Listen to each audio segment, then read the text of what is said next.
A new adventure and old wounds. Next on the Adventurers Guild. On the continent of Bolanthar, in the city of Takar, there is a place where heroes are forged. Where legends are built one story at a time. What you do with this opportunity is in your hands, and the hands of fate.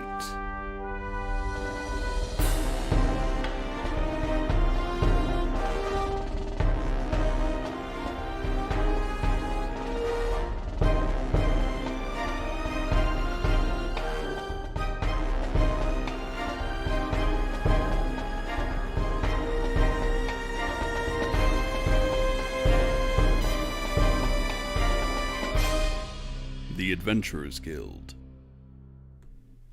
Hello, and welcome to the Adventurers Guild. I am your host and Dungeon Master, Paul Cosca, and you are watching a weekly live-streamed D&D anthology show. This is the first episode of our second season. We're back! Hooray! I think they're not hearing you. Let me make sure they're hearing you. There we go. Now they can hear you. Happy season 2! There we go. Yay! Yeah. It wouldn't be this goddamn show if I didn't have to fix it right at the last second, right? No. We love the authenticity of it. Really. Yeah, that's a good phrase for it. That's a good phrase for it, not just held up by duct tape and sweat. Authenticity. This is, as I said in the first episode. Don't tell them.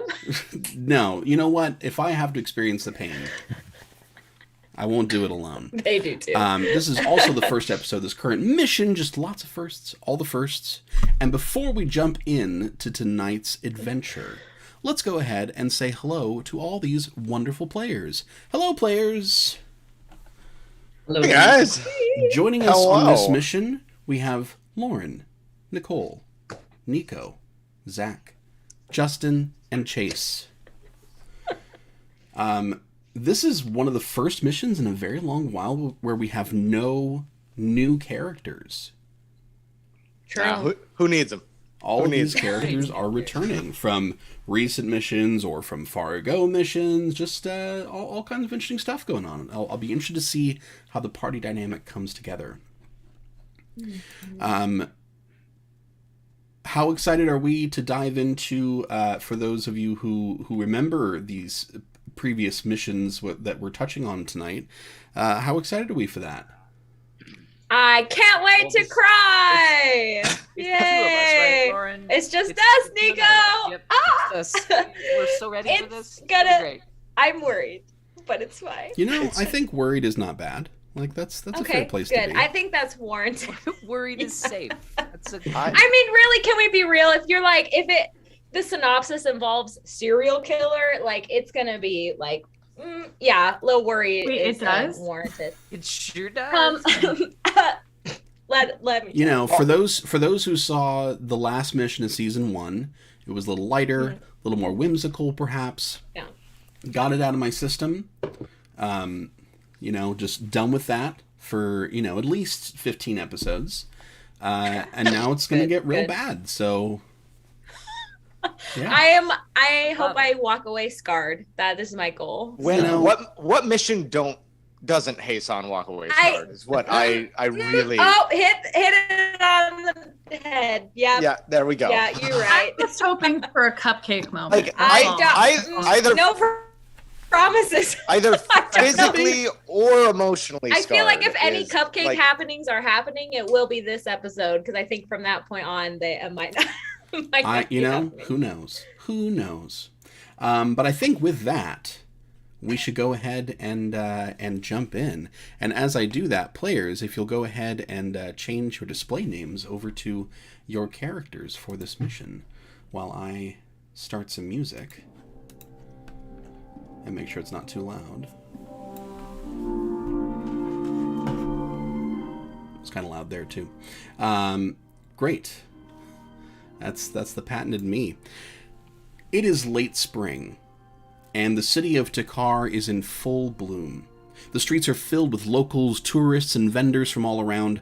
all of you have completed missions for the Adventurers Guild in the past, and you've seen the warm weather inspire a large group to start their journey in the basement, waiting for their turn to come. But you are in your rooms, most of you in the shared open dormitory, a few of you in smaller, more private rooms, reflecting the amount of time you've spent here. You are called to the briefing room by the young men in dark robes, and those of you who make it there early enough can see what is very obviously a group of new guild recruits being led out to begin their first mission. You can see the nervousness and excitement and the green all over them. As you enter the briefing room with its rows of benches, have fun, y'all. Yeah, go ahead and make a quick persuasion check, Greg Stump. Yeah, This is what happens when you open your mouth, Zach. You have I'm to roll. sorry. I was just wishing them well. I wanted them to do well on their first You mission. like scare them. I feel like Skamos's just visual look instantly gives you disadvantage. But No, I mean, it's a mixed bag. It's a mixed group. It's What? not all just Roll. We going persuasion? persuasion. He gives them a solid 12. Okay. You can see just from the looks on their faces that a couple of them take that as like sarcastic and like shrink away a little bit and like fold in on themselves and shuffle off towards the entrance. But as you enter the briefing room, wait. As they do that, no. I just want to cast guidance on them, like as they're leaving. Good Trying to choose. make up for it. Yeah, trying to make up for it. Yeah, just a little bit. Just like I'm sorry. Here you go. So as you head in, the briefing room, it's got, of course, rows and rows of benches and a great deal of light coming in through the large windows. You see Mariah Olmsted behind the large desk in the back of the room. She gives a quick glance as you all kind of filter in. You're not brought in at the same time because you're in different parts of the building. But she glances up at you. She seems to be very intently reading a newspaper as you all filter in. And as the last of you come in, she apparently finishes reading and folds it and sets it on the desk. Good morning, everyone. I trust you've all been well. This mission I'm sending you on today is going to take you quite a long ways from here. You will be boarding a ship and heading to the capital city of Bolanthar. There you will be meeting with Judah Ianholder, who is quite a prominent lawyer from what I understand. He is the one who has hired us. His client, William Yarnell, is set to be put to death, as he is said to be the notorious serial killer, the Butcher of Bolanthar. But I have read the file from the previous mission concerning the Butcher of Bolanthar, and I know the situation is complicated.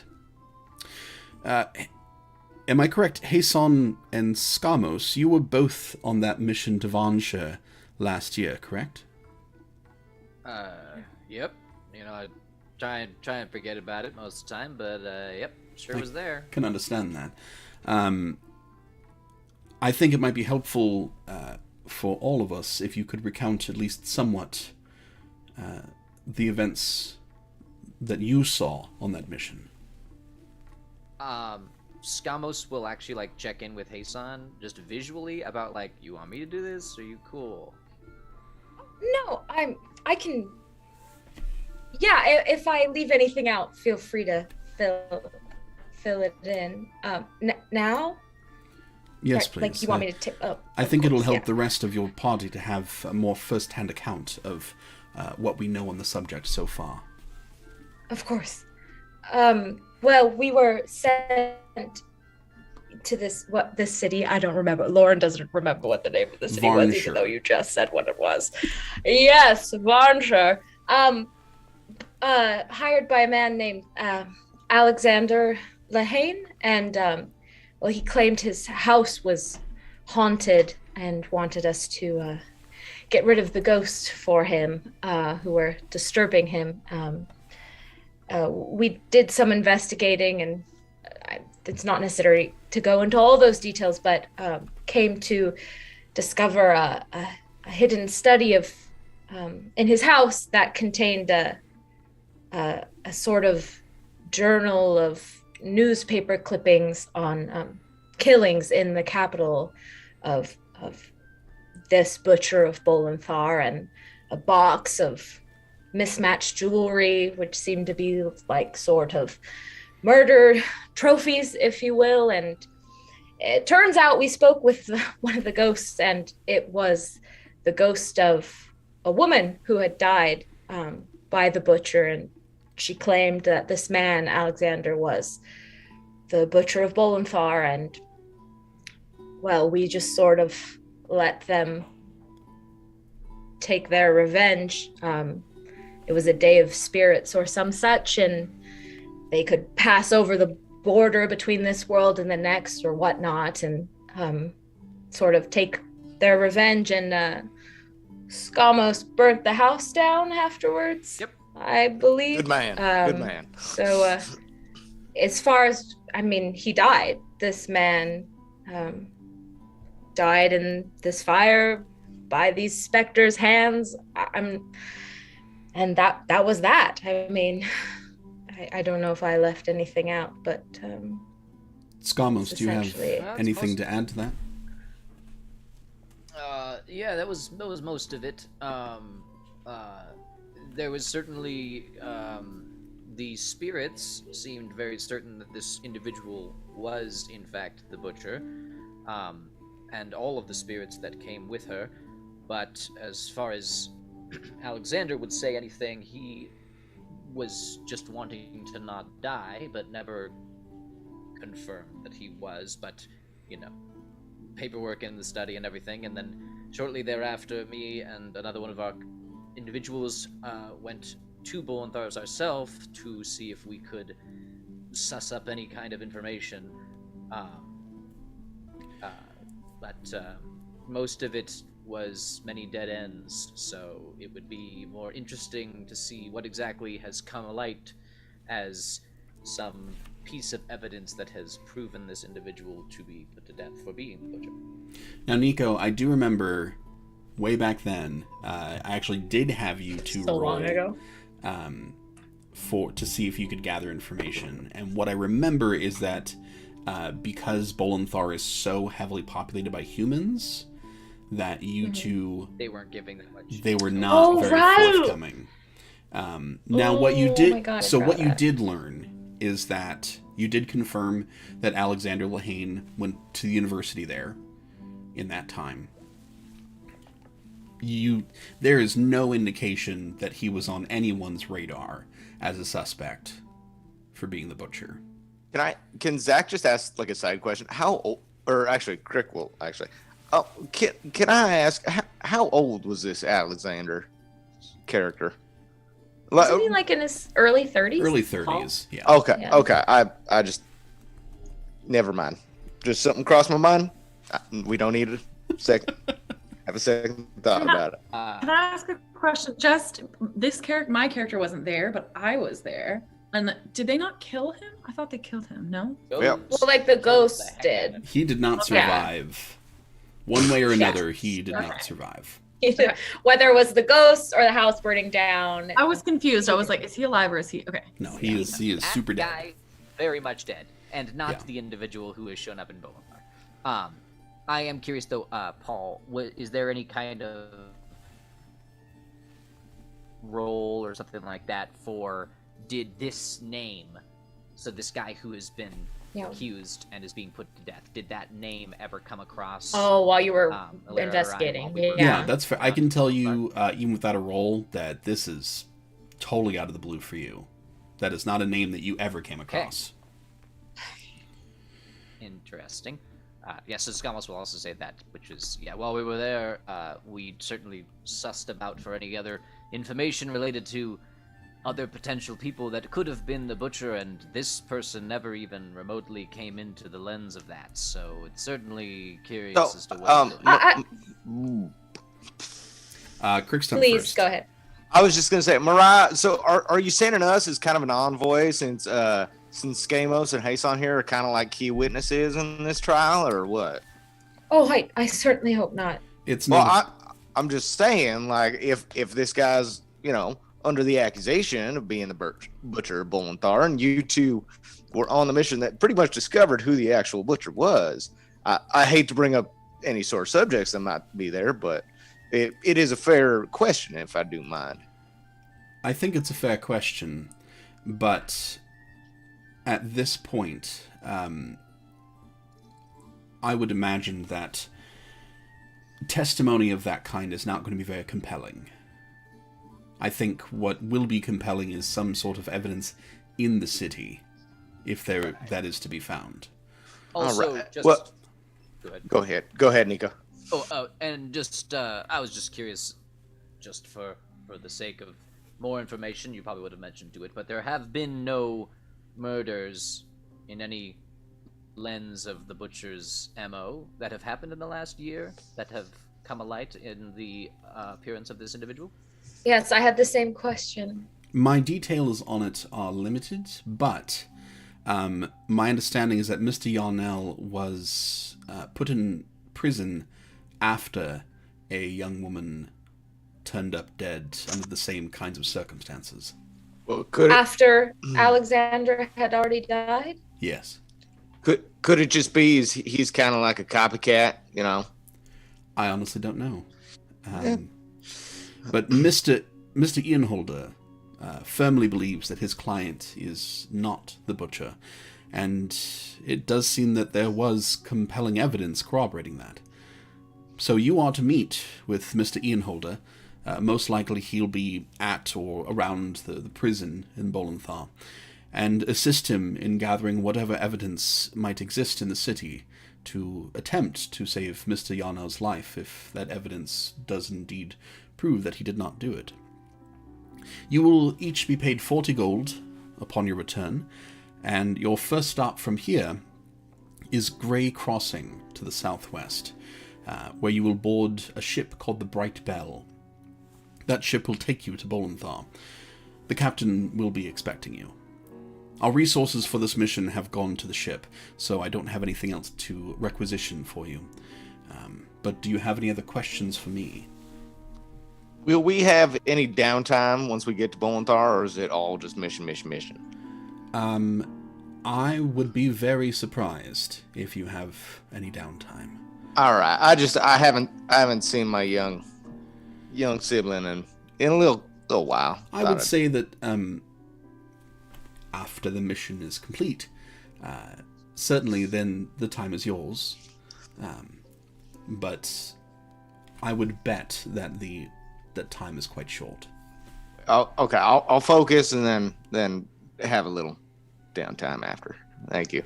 Before we go, I would just like to wish you a lovely day. Ariel walks out. Bye. The rest of you can make an insight check on that, besides Ariel, who walked out. And Josie, what have you got? I don't need to. I was just going to ask a clarifying question. Did the guy hire us, or did the lawyer hire us? You are officially employed by the lawyer. Okay.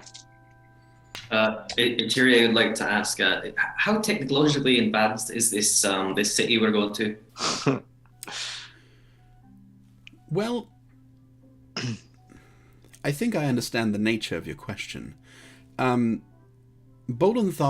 is certainly the seat of law. The castle is there. The kingdom tends to shy away from particularly advanced technologies. So Bolanthar itself is not the most advanced. It's very nice, but it doesn't have some of the extravagances of some of the other outlying cities. Hey, I don't know who you are, but it's nice to meet. By the way, I'm Crickstump. If you want to talk technology, my gal Josie over here can talk your ear off. Oh, all right. I appreciate it. Thank you much. By the way, Thierry, by the way. Thierry, Crickstump, McGraw. Always both names. Don't forget it. And what did those who did decide to roll for insight. What did you get? I got a 15. I got 15? Solid 11. Got a nat 20. Wasn't Nat even 20. gonna, wasn't even gonna try. And Justin, what'd you get? I got an unnatural 20 as well. Woo! That's Dirty 20 and a nat 20. I just know Ariel, so I was just like, yeah, she's being a sweetie. She's being a sweetheart. Eterie and Josie, both of you notice that when Ariel says that there is a look on Mariah's face that indicates that she will not be having a good day. Aww. You don't think it's anything towards Ariel, but there is something. And you know, with the nat 20, I will say that the source of that is likely something she was reading as you came in, because she had a similar look. She was reading a newspaper as you came in. That look returned. Can I look at the newspaper? Yeah. You can. You note that she has set it down so that the headline faces. With the nat 20, you don't even need to roll for it. Both of you can see that the newspaper says, Dwarven Premier makes official overtures towards Orcish clans. How dare you, Paul? How dare you? Stop it right now. You better. Is that You what I think it means? All right. I don't know if you know what I think it means, but we'll Those tell of you. who are newer to whose characters are newer to the guild would really, I mean,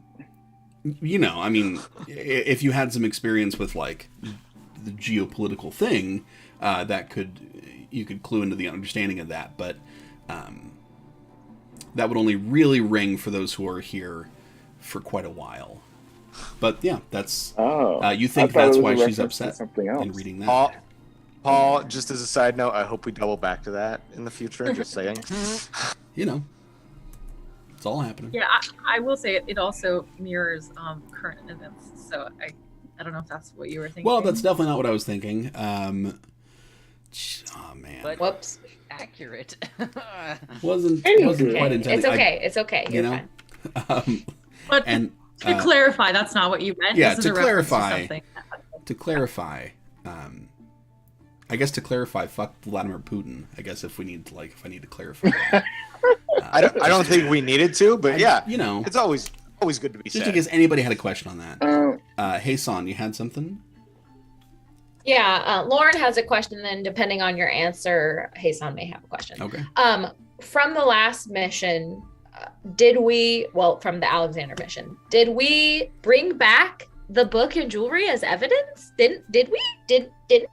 Or did we literally let it burn like idiots? That's what I need to know. Because I feel like we would have brought it back, but I don't want to be meta. This was an early Hasan and Skamos mission. This was a mission before the Adventurers Guild was a thing too. So yeah, I know. So I went back and read all my notes.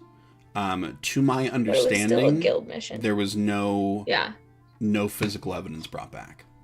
Oh, we are so dumb. Okay, it's fine. I don't have any questions. Looking over every note I wrote for it, it all burned. I guess then all I have to say is that Hasan looks more than mildly uncomfortable standing here listening to all of this. Fair. Crick is gonna take a sharp turn down the hallway after saying peace out to Mariah. And he's gonna drop into the room with the several children that are staying in the Adventurers Guild right now. He just wants to check in on them. Wait, does Josie know about this? I think all of you would have heard. I mean, children at the guild, that's not a very common thing. So it has been several weeks since the children were brought to the guild. With the Pied Piper known as Crickston McGraw. In that time, most of them have found their way to other places to live. The guild isn't really equipped to take care of a bunch of children properly. So there are organizations around that have taken most of them. There are a couple left, one of which stays with Emiliana. But yeah, most of the others have dispersed to, foster groups that can more appropriately deal with, raising adolescent children. All right, I wanted to say, hey, I know they're kind of stuck in this place till we find a better spot for them. So, the wheels turned pretty quickly to start to try to get those kids into better situations and maybe to reconnect them with, if there's a family out there for them. Also, did I inform the guild of my findings at this place and what they might have gone back to find if they went back to this place? You always give a full report. Thank you. Yeah. The nature of the guild is that the guild itself doesn't do a lot of follow-up because they just wait for somebody to pay them for it, because otherwise there's nothing to pay you guys. Yeah. But you are, in bits and pieces, led out to the steps of the Adventurers Guild. And it is a bright late spring day in Takar. There's a few high clouds, a little bit of slightly chilly breeze blowing through here and there, but otherwise a very nice day. Does anyone have anything that you want to take care of in Takar? Here's what you know. You're starting in a very populated area. You're ending in a very populated area. There's a lot of travel by boat, but a lot of travel between here and there. So you're likely not going to be stopping at a bunch of pit stops to gather more supplies. Paul, what time of day is it? Oh, it's 10 a.m. Cool. I'm going to pull out my amazing Weatherstone and ask Oh my God. what the day is going to be like today. Yep. I look forward to someone at some point down the line making some fan art of the amazing Weatherstone that I can put on the broadcast. Paul, it's a rock. Paul, it's literally a rock. No. Listen, I can't. It's not just any rock. Paul, it's literally a rock. Amazing Weatherstone. It's an inanimate object Rocco, that talks. Rocco can get fucked. Justin, don't bring your TikTok nonsense over here. This is not Rocco, because you know what? Rocco does not talk. Rocco doesn't Rocco do shit. is a rock. I saw that episode, Rocco. and I've seen it several times because I have a preschooler, long before it was on TikTok. And I so immediately was like, Elmo's right here. Elmo's 100% right. That thing's a fucking rock. Just tell us what the weather is, can't Paul. eat any cookies. Just tell us. So you pull out the amazing Weatherstone. Amazing Weatherstone. What's the day looking like today? Oh, it's going to be a really swell day today. The sun's going to be shining pretty much all the way through. You might get a few clouds, but I don't even think you need to get a jacket. Hey, Amazing Weatherstone, you always put in the work. Thank you. Ariel, can she make an, I guess, I don't know, some sort of check to find, she wants to get a baker's dozen of cupcakes to bring on the journey. That's all she wants to do. Yeah. Oh my God. I will say that you have, if you want to just get regular cupcakes, you could find that without a roll. You could roll to find primo cupcakes. But you've been in Takar long enough that if you just want to go get cupcakes, there's enough local bakeries that you can definitely, I would say, two gold or a golden 5 silver will do it. She gets cupcakes. And you get this really, it's not quite a box. It's kind of like a box made out of thick paper that's folded all in because there's just not that many boxes around. But it's folded very nicely, quite sturdy. Thank you. Skamos, you had something? Yeah, no, I was just curious because I know what everybody looks like except for the new one. Who is that? What is your name? The new one. Oh. Josie? Goes here. Her name is Eterie. Okay. So Atire, why don't you describe what Skamos would see, and then Skamos can do the same for you. Yeah, so you would see a slender, very grudgy, like grimy-faced high elf, goggles on her head. She's got a pistol strapped to her hip, and just tools and gear and stuff all over her. Not like most high elves that you'd see. She's very dirty, very grimy, very earthen, as she was raised by dwarves. So, Cool. Awesome. At the dwarfenage. yeah, Oh, the dwarfenage. I'm sure that's copyrighted. It Skamos, has to be somewhere. It has to be. Skamos, why don't you describe yourself for Atire as you're both getting a look at each other? This is a character that's not been on the show in some time.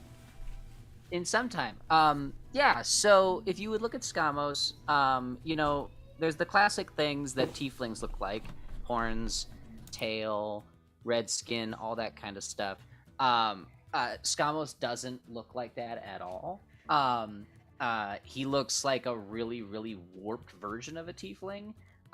So like one of his horns, so he originally had like gazelle-like horns. One has like this like growth of like weird like flowers growing off of it that keep growing and dying, and when you try to think about it, it gets more and more confusing. And then the other horn like just stops existing. So like it goes and then just stops existing. Like it's very clean, and like particles of like what would be there are just gone.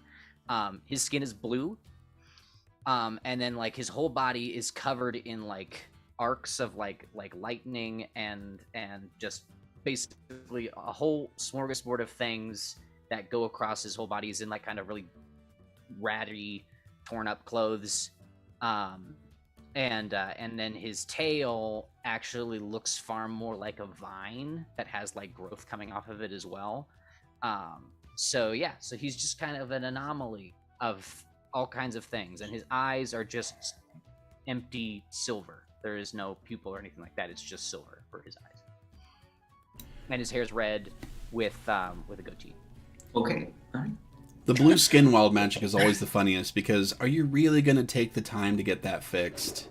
Like, it's permanent, and you can theoretically fix it, but like, are you really going to go through that effort? You're just blue. You're just Especially blue now. if like tomorrow it just happens all again. So like, why bother? It's not worth it. So you can do a whole mission to get it fixed, and then just be blue again.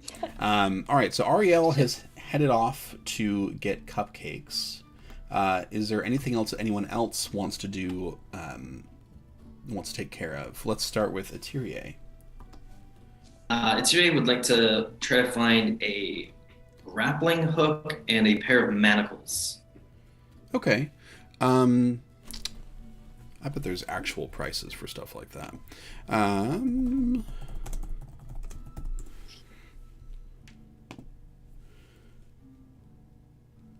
Yeah, so these are, funny enough, pretty much any like large adventuring store, any large general goods store is going to have a few of these in stock, because it's a weird world. Your grappling hook is going to be 2 gold.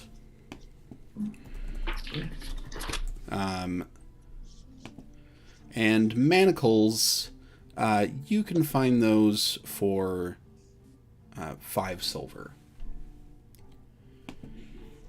Got to go to a different store. It's one with a lot of whips in the front display, but you do manage to get your equipment. Are the manacles then, are they the fuzzy kind, or are they metal? No, these are the there's real whips deal. in the Like, okay, good. there were Okay, fuzzy good. ones available, but then there was a whole separate section that looked a little more intimidating, where you found real ones. Yeah, I'm gonna steer clear of that one. Yeah. And then Josie, you had something. I would like to How much time do we have before we get on the boat? I mean, what are you wanting to do? Cool. Just two things. How much gold did Josie earn in that weird orphanage mission? You were able to get 35 gold from that. 35 gold. I would like to summon, do a little whistle and summon Bombay. Okay. Crookstum's gonna leave. Josie summons a small duck. Yes, Bombay comes swooping in with this duck with a suit of armor just comes in. I'm like, all right, Bombay, here's the skinny. They got competition on this mission. And I look over at Tyria, and Bombay gives a stern look. Here's what we're gonna do. We're dealing with ghosts. We're gonna need a PKE meter. And we're gonna need some health potions. Here's what we're gonna do. So I would like to go get some health potions with Bombay. You don't have to narrate it. I know we're limited on time, but that's what I want to do. So health potions, you're going to find those for 35 gold each. Listen, Yeah. you're in a city. Yeah. Everything's more expensive. Health potions are expensive. In the book, they're 50.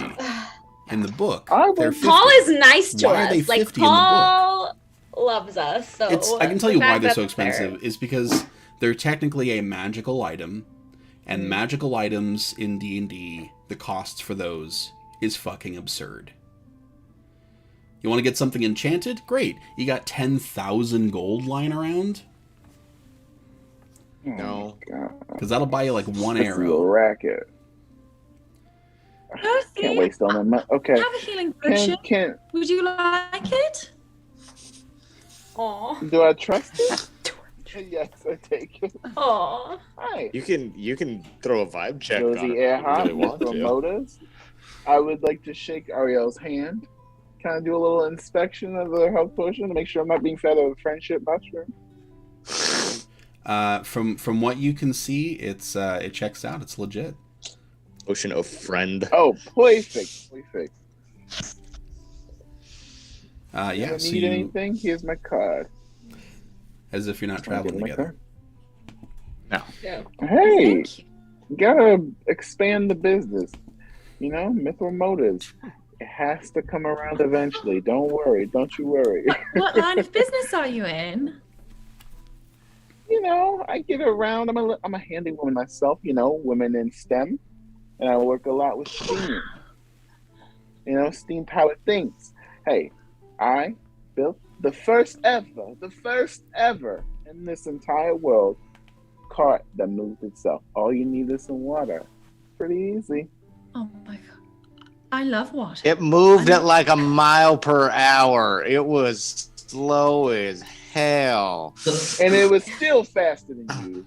That sounds incredible. I can't believe you invented that. I would like to point out, though, however, my last mission, I saw a metal thing that actually flew in the air. It blew my mind. What?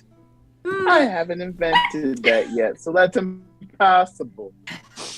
I saw it was I'm there. gonna build a flying device. It's me.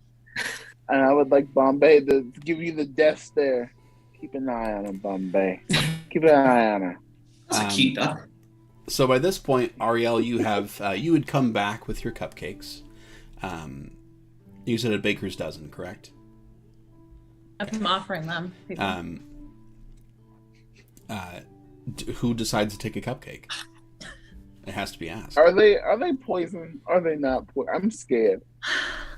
This is my nicest character, okay? That's true. It's really Okay. This is my It's only And of nice course I have a character. cupcake. What's the catch? How much do I owe you? Nothing at all. We're on this adventure together, so I thought this would boost morale, which seems important because we're about to deal with some. I'm gonna walk up and take one. Are one of these Cupcake. one of these carrot cake with like cream cheese frosting on top, or did you just get like an assorted variety, or are they just all? Yes. I think this one right here, because yep, that one right there. I just smelled it. So. Oh, you got a nose for it too. Good for you, Ariel.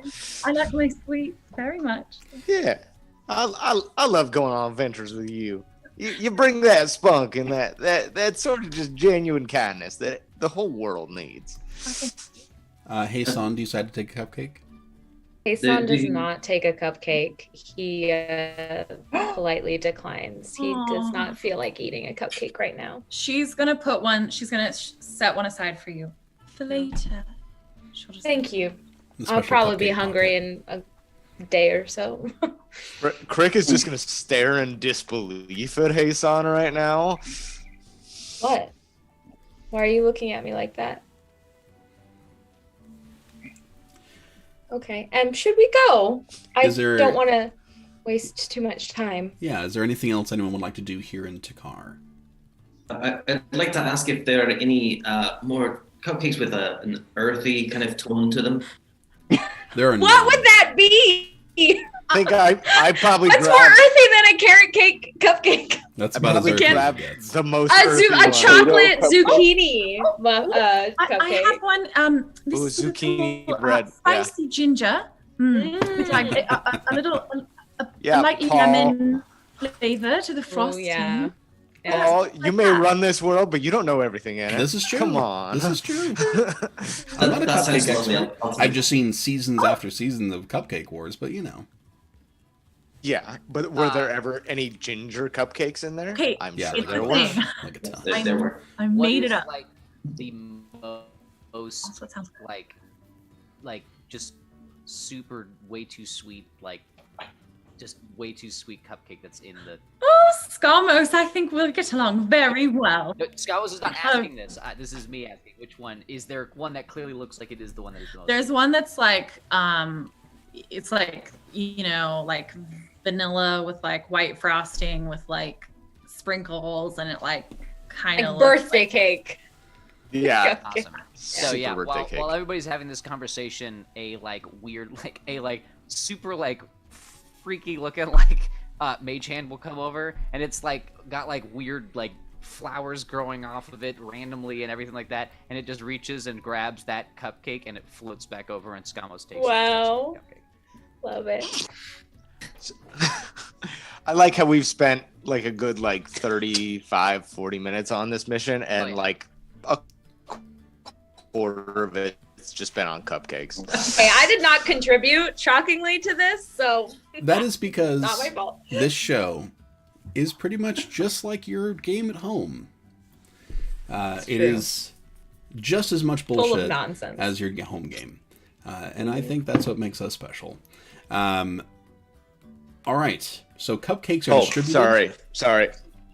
Sorry. I did, besides all this, I did want to go find an armor or weaponsmith, because I'm looking, my shield is looking pretty tattered. I'm looking to grab a new one out there. And I know, yeah, I mean, hey, maybe even upgrade if I can out there. I've just got this lowly wooden shield, and it's been useful, but Yo, I can build you a better one.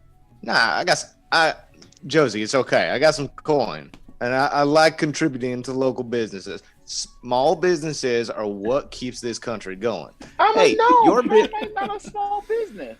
You are the smallest of businesses. Joke intended, but I mean, sorry. Quick, go ahead and roll an investigation check. Yeah, you got it. I do. No need to investigate it. Where's my investigation? I'm trying to think if I should use a literal luck point on this, because it was very bad. That's up to you. Yeah. Oh, yeah. I'm really glad I decided to, because my second one was a nat 20. Whoa.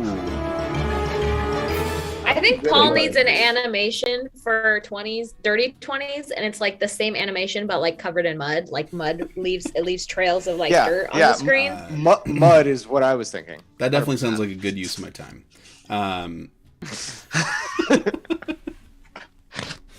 You can fit it in. I don't know what you're complaining about, Right. really.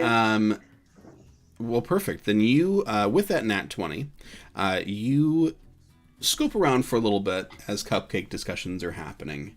And you find down an alleyway. It's our new podcast, Cupcake Discussions. Cupcake Discussions. This season on Cupcake Discussions. Cupcake Discussions. It's a true crime podcast. Yeah, with a nat 20, you go and you find just down an alleyway that you really haven't been down before. Yeah, I've been around this town a bit, but you poke in somewhere new, and you find a little hole in the wall shop that looks like a blacksmith shop, but it looks quite clean. Like it looks like the forge you can see as you walk in is cold, and you see odd. An older human man behind the counter. He's probably in his mid to late 60s. He looks up as you walk in. Oh, hello there. Good day to you, sir.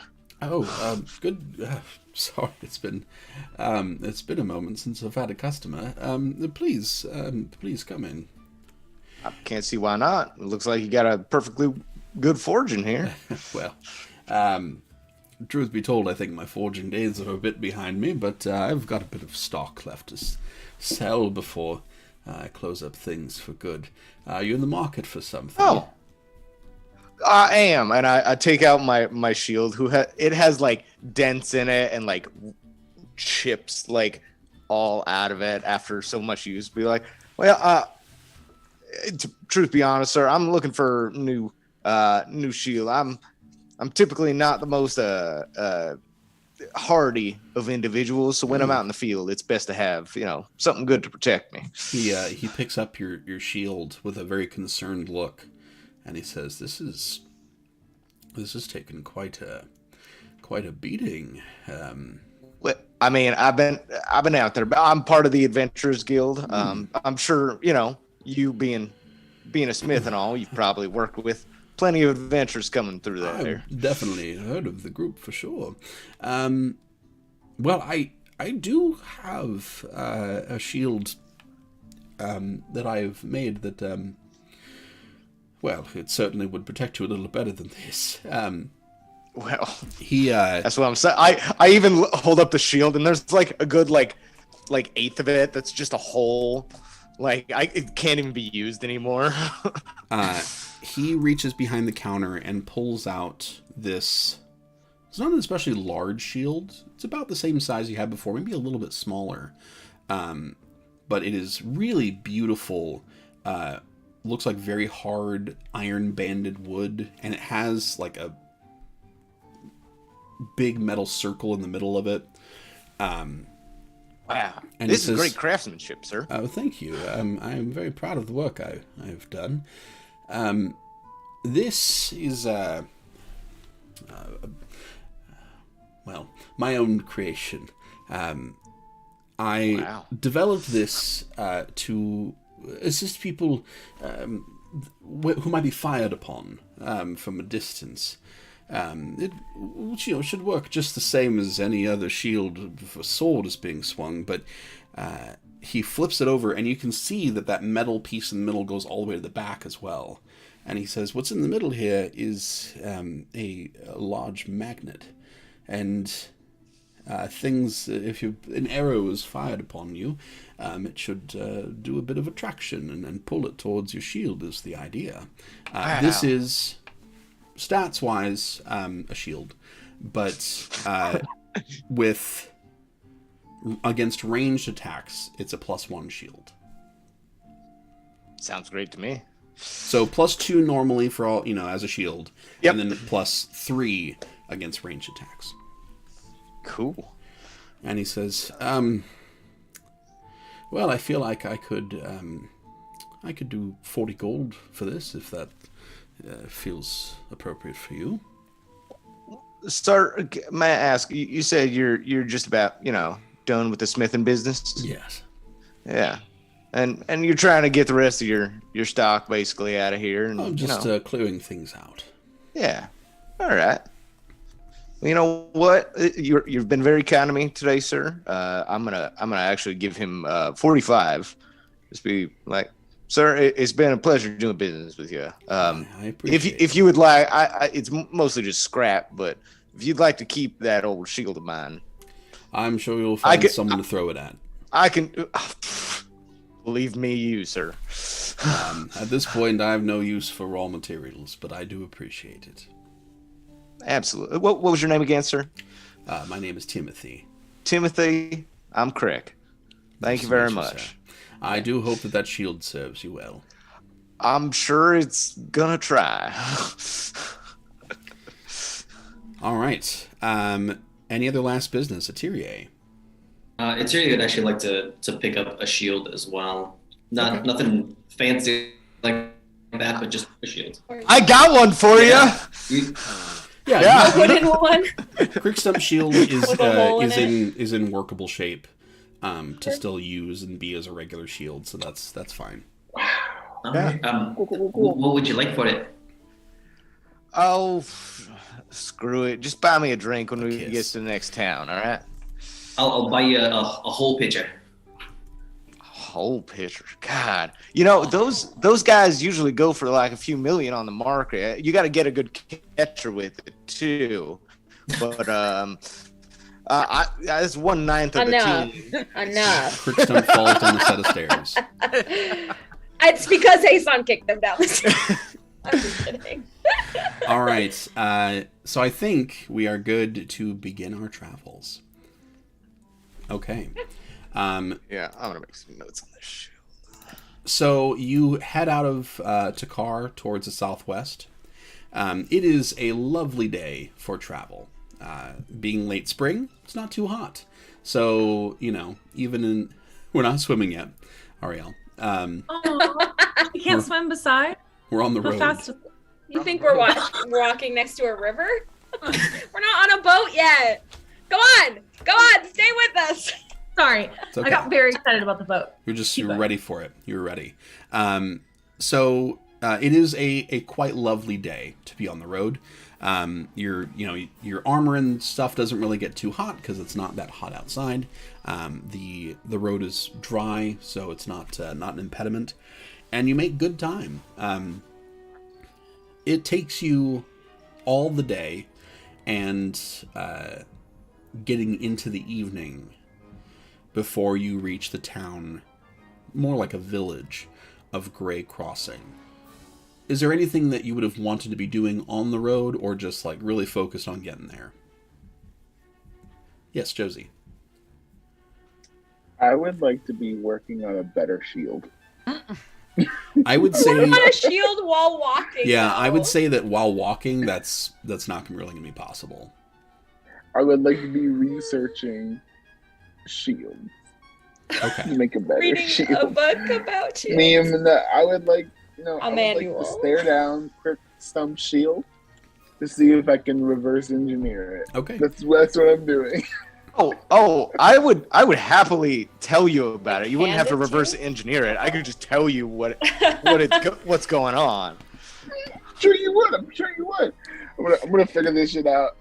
That's my goal. I'm gonna do it. Okay. Go ahead and make an investigation check at disadvantage. You're Well, walking. if you're not asking to, We're walking. It's hard to walk and think, don't you know? it's No, especially Josie's hard to not walk gonna and ask. research. No, Josie's not gonna ask. She's gonna keep staring at it and then come up with a better shield randomly. Like, oh. Mm. Oh man. Okay. A disadvantage. Okay, so that's a 4. And you said investigation, so that's a 5 total. Okay.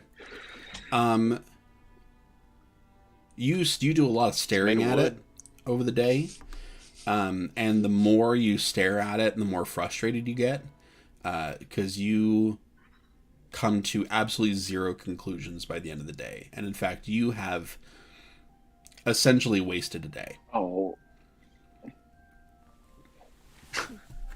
Okay. I'm gonna figure this shit out. Wasted a day. That's my arc. Atelier. Continue. Typically, I'd like to be looking for herbs along the roadside that may be used for creating like potions of health, things like that. A girl after Crickstump's own heart. Assuming we're keeping a decent pace, I'll also have you roll investigation, roll nature at disadvantage, just because we're not. I'd like to give Atiria the help action while she's doing that. Okay. Then you can roll. Then you can roll regularly. This is slight against Josie. It's a 7. Okay. You're sure that if you went more slowly, that you'd find stuff, but you're not going slowly. You're trying to get to the boat. You're trying to get on your way, so you just don't find anything of use right on the road. Fair enough. Do we pass any instances of water at all, like little puddles or? You certainly pass little puddles. Absolutely. Okay, every time we do, Ariel casts like shape water, and she's like just like playing. That's just what she's doing. Okay. Also, Oh my she's god! humming. Oh my god! Can Crick do it with you? Sure. Crick. Why not? No, Crick because- also cast. Crick, if you are focused on helping Atiria, Oh, fine. Oh, true. I was also just gonna like cast shape water and just wee. but by We'll do Wait. it We'll do it once we're on the boat. Don't worry. yes, hey song. I'm sorry. Don't be. I'm sorry. This is the game. Yeah, Hasan, as he's walking, is I'm very quiet, but sort of seems, if anyone like was looking at him, like very antsy, like in a strange way for him. And he does stop Skamos at some point as they're walking, and sort of like tugs on your sleeve and very intensely turns to you and just starts rambling, and it's like, I can't stop thinking about it. What if we were wrong? What if all that time we were wrong? Like we didn't I can't believe we didn't bring anything back, and I don't know why I just thought that, why would ghosts lie? But what if they lied, and what if we were wrong, and what if this man that we're going to try to save is really the killer? And I can't stop thinking about Skamos. I don't what are we gonna do? What if we're wrong? What if we were wrong this whole time? So as that's all happening, like in like the heart of the continuous stream of consciousness, Skamos will like put another hand on Hasan's shoulders. So he's like holding over Hasan's shoulders, and he'll be like, Hasan, we did everything that we could to figure it out, and it drove me nuts anyway. So whatever is that we're going into now, we will see what we can figure out. There is certainly something that these spirits had in problem with the individual we met, and we will do everything we can for this individual as well. So What if we can't save him? What if we fail? what we can to save him if it is indeed what he needs. Right. We were hired by the person who's supposed to be saving him, so I think we at least have that in our favor. Right. I'm sorry. It was so long ago, and I don't understand why after all this time we have to think about it again. You and me both. I would have liked to never have to remember that weekend, but here we are, walking back into it. Let's hope it is at least somewhat more informative. One thing that always has bothered me from that weekend, and still bothers me, is I never really truly felt that we were fully informed about anything. So perhaps this is an opportunity for us to get some closure and some clarity on the things that we were left wondering about. Right. Okay. Thank you. That's all. As evening starts to come in, a little bit before nightfall, you reach Grey Crossing. Little village, only really just less than a dozen buildings in total. And pretty much as soon as, by the time you're getting to the village, you can see the river, and you can see the very nice looking riverboat that is moored right at shore, and with no other boats of any large size around. you figure pretty well that this is the one you're looking for. Anything you want to do besides approaching the boat? We're taking a riverboat? That's kind of cool. Yeah. So Sorry, basically, I to get just- from Takar to Bolanthar is up the long river to Oh, very cool. to the lake there. Okay. Does, No, I don't have anything. I could just get on the boat. Does Eteria see how it's its mode of propulsion? Yeah, Eteria. Is there a motor? Eteria, you look at it and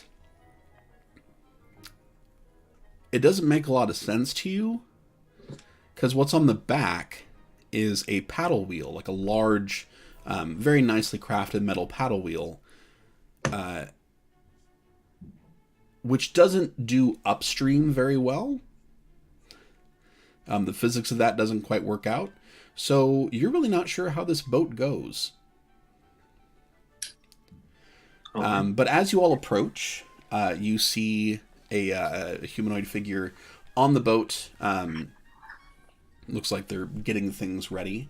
And it's pretty, it's getting dark, so it's difficult to see from a distance. But as you get closer, you do see that this individual is roughly like 5.5, 6 feet tall, and covered in bright red feathers.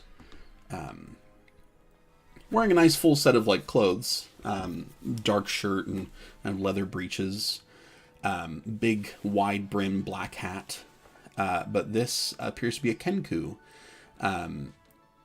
Bright red feathers across the face and hands, little touches of green like around the collar and in the tail. And as you approach, he kind of stops what he's doing and looks over the side.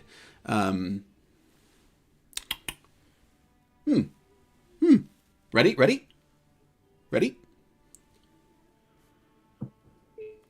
Yes. Is this a freaking parrot? All aboard! Wait, Paul, is this what we talked about on the podcast? He's not a magpie. Your idea that you had? after No, I it's a mentioned different one. I know, but when I mentioned it, Kenku, you were like, I have an idea, and is this it? I need to know. You know, it actually wasn't this one either. I just decided really? that it was time for a Kenku because you brought it up. Wow. Nice. Yeah, there's a simple rope ladder that kind of gets over. It's not too high up, but it requires a couple of steps to get in. And as you are getting in, you see this is quite a nice boat. You see the paddle wheel in the back, and it's partially covered by a large flat piece of metal that kind of goes over it. There is a raised covered captain's position where the wheel is, and you can see there's a hammock there as well. There's some room on the upper deck to sit or just be. There's a decently large space underneath the upper deck for storage and sleeping. It's definitely, with this number of people, enough room for everybody to actually properly stretch out. Nice. Maybe not like too far, but you've all got a space down there. Starfish sleep. Ariel will, set her stuff down and then jump over the side. And At she that, can't even wait till we take off. the captain. No. What? I'm fine. I'm great. She's tying herself to the side. This is just so I don't float away in the night. And then He does that. Yeah, sometimes. Captain, I implore you, do not worry about this. It may look very strange, but she's fine. I forgot to ask, would you like a cupcake? The downstairs, if you would. Good night. Kenku faces aren't like terribly expressive, but it doesn't take much expression to know that he's not very confident in what's going on at the moment. Okay. Mr. Captain, Not my problem. I am fine with that. I am fine with this. I'm fine with that. Crixum has come across a couple Kenkus, so he knows like they're very much like repeat like sort of like back and forth sort of creatures. So he's just like, I am fine with this. Fine. Eteria. Tyrion would like to approach the captain and, excuse me, sir, what would your name be, Captain? Bellringer. I just That's like the to name ask- of the boat. The boat is the Bright Bell. Oh, the Bright Bell. Sorry. Excuse me. I can read. It's a very fine vessel you have here. I'd like to. Could I take a look at the paddle wheel and its inner workings there? Roll a persuasion check at disadvantage. Captain, may I mess with your boat before takeoff? You've never met me before, but I want to look under the hood. Persuasion. So it would have been a nat 20, but with disadvantage, it was a 17. Oh, what a horrible roll. Bellringer frowns with his like eyebrows.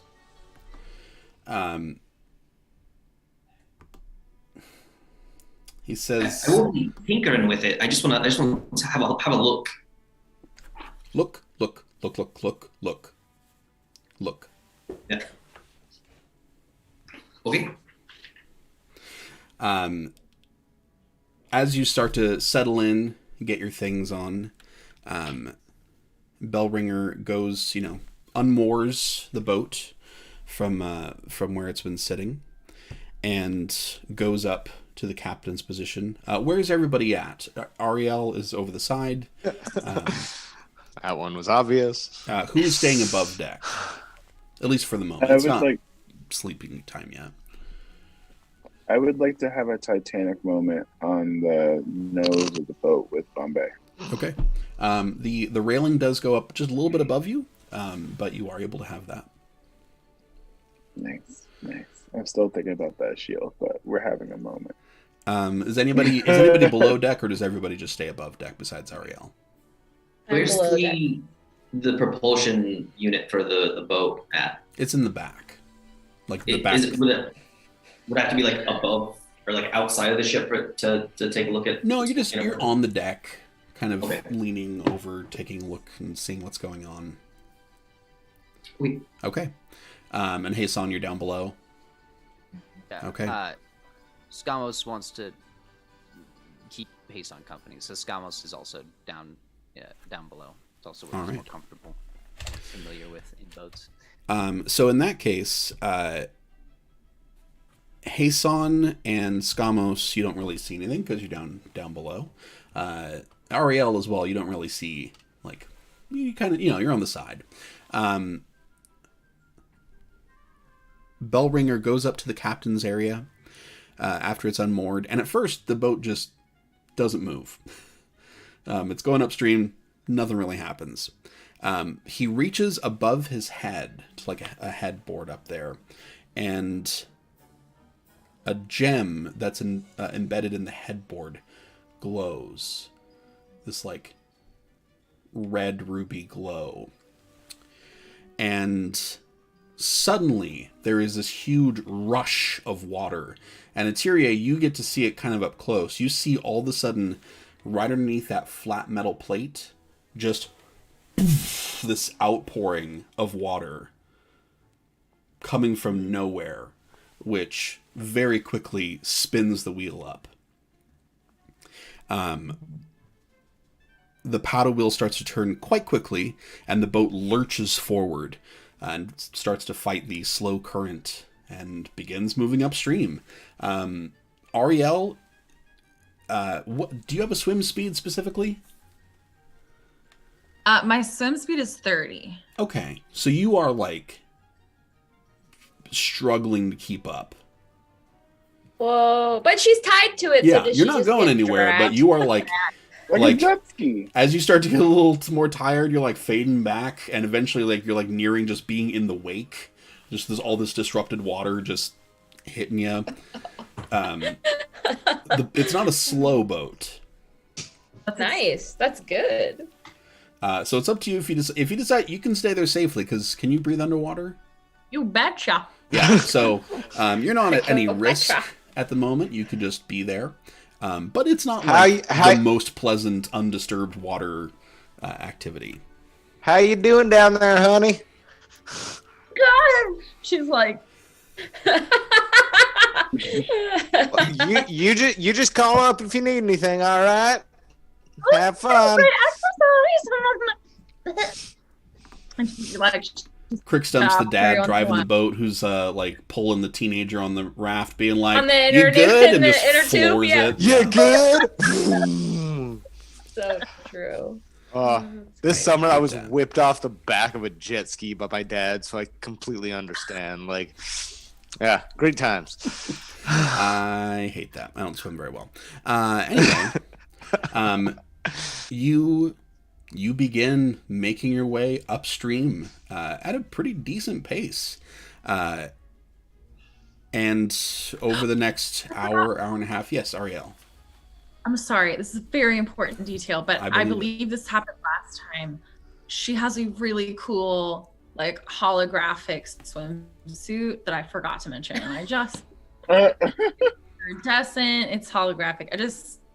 That's it. That's all. No, that was very important, That is and very we needed important. to know it.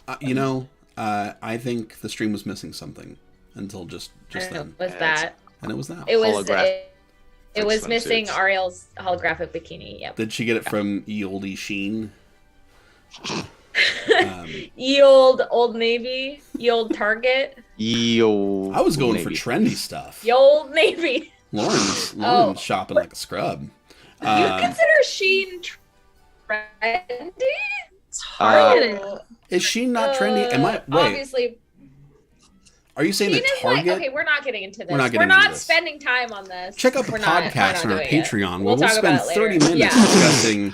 Paul and I will argue about this tomorrow. Target. I mean, Anyway. I love Target. But anyway, over the next hour, it goes from early evening to full-on night. There's a little bit of light that is able to be kicked on at the front of the boat, but otherwise it gets pretty dark, and the boat's pace does not stop. She gets out when it's too dark. Okay. I don't like that. You drag yourself back to the boat without any serious difficulty.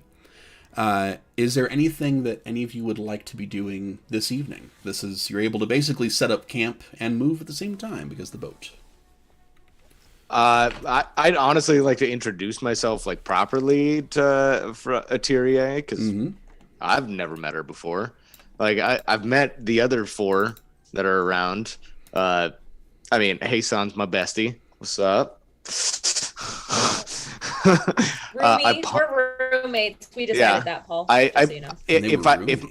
If my memories, They were roommates. yeah, if my memory serves me correctly, I punched Skamos the last time I saw him. You didn't punch Did you Skamos, really? but you definitely confronted him. No, I think I punched you out of a polymorph, didn't I? No, Denra was the one who broke the polymorph. Oh, that's right. But I did punch you after she broke your polymorph. I don't remember you punching him because Crickstump is it intent was more on just that they had a punching. face off.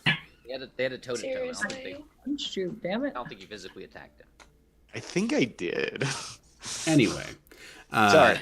But yeah, I just, just like, hey, what's up? What's your deal? What's going on?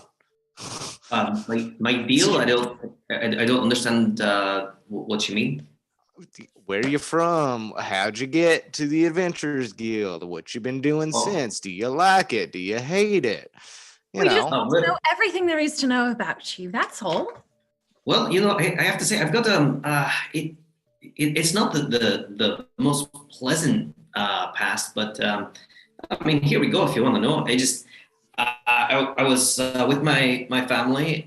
We were on the road, and there was a massive avalanche, landslide sort of event. Totally wiped everybody out except for me. I was picked up by some dwarves. Spent some time with them, and by some time I mean about 100 years or so. They kind of raised me, taught me the ways of tinkering and smithing, and I just came of age and decided that I needed to go out and see the world. Huh. Was that what you were looking for? Yeah.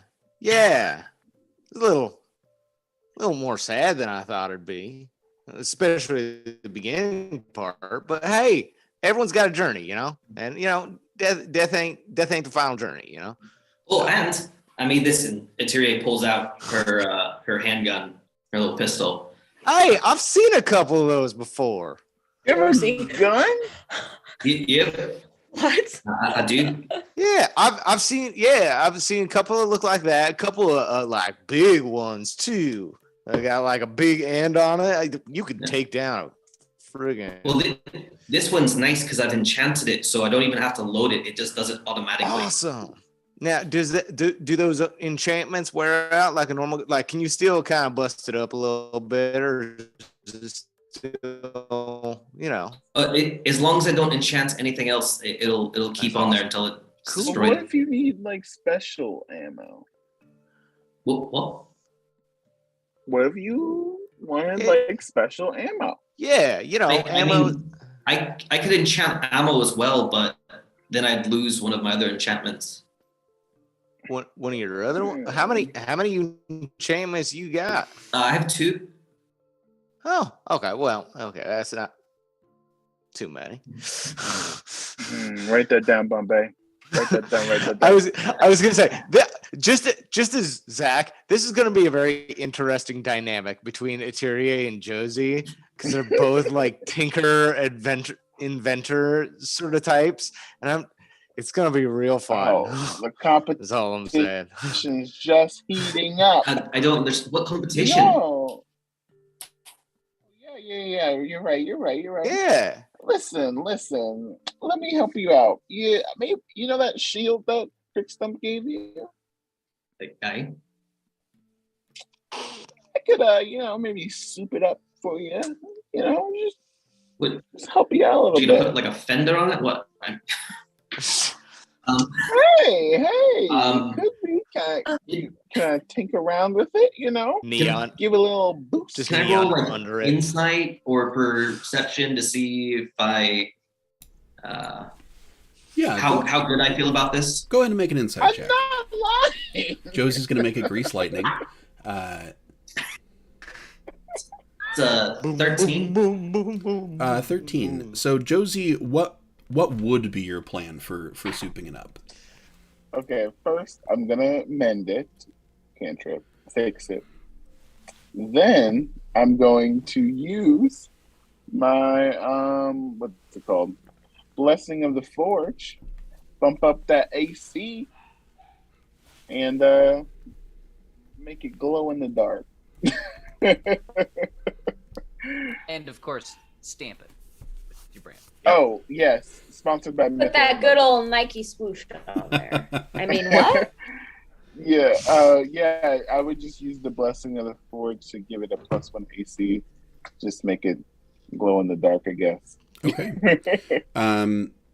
Yeah, so Eteria, you definitely feel like Josie could probably do some stuff to it.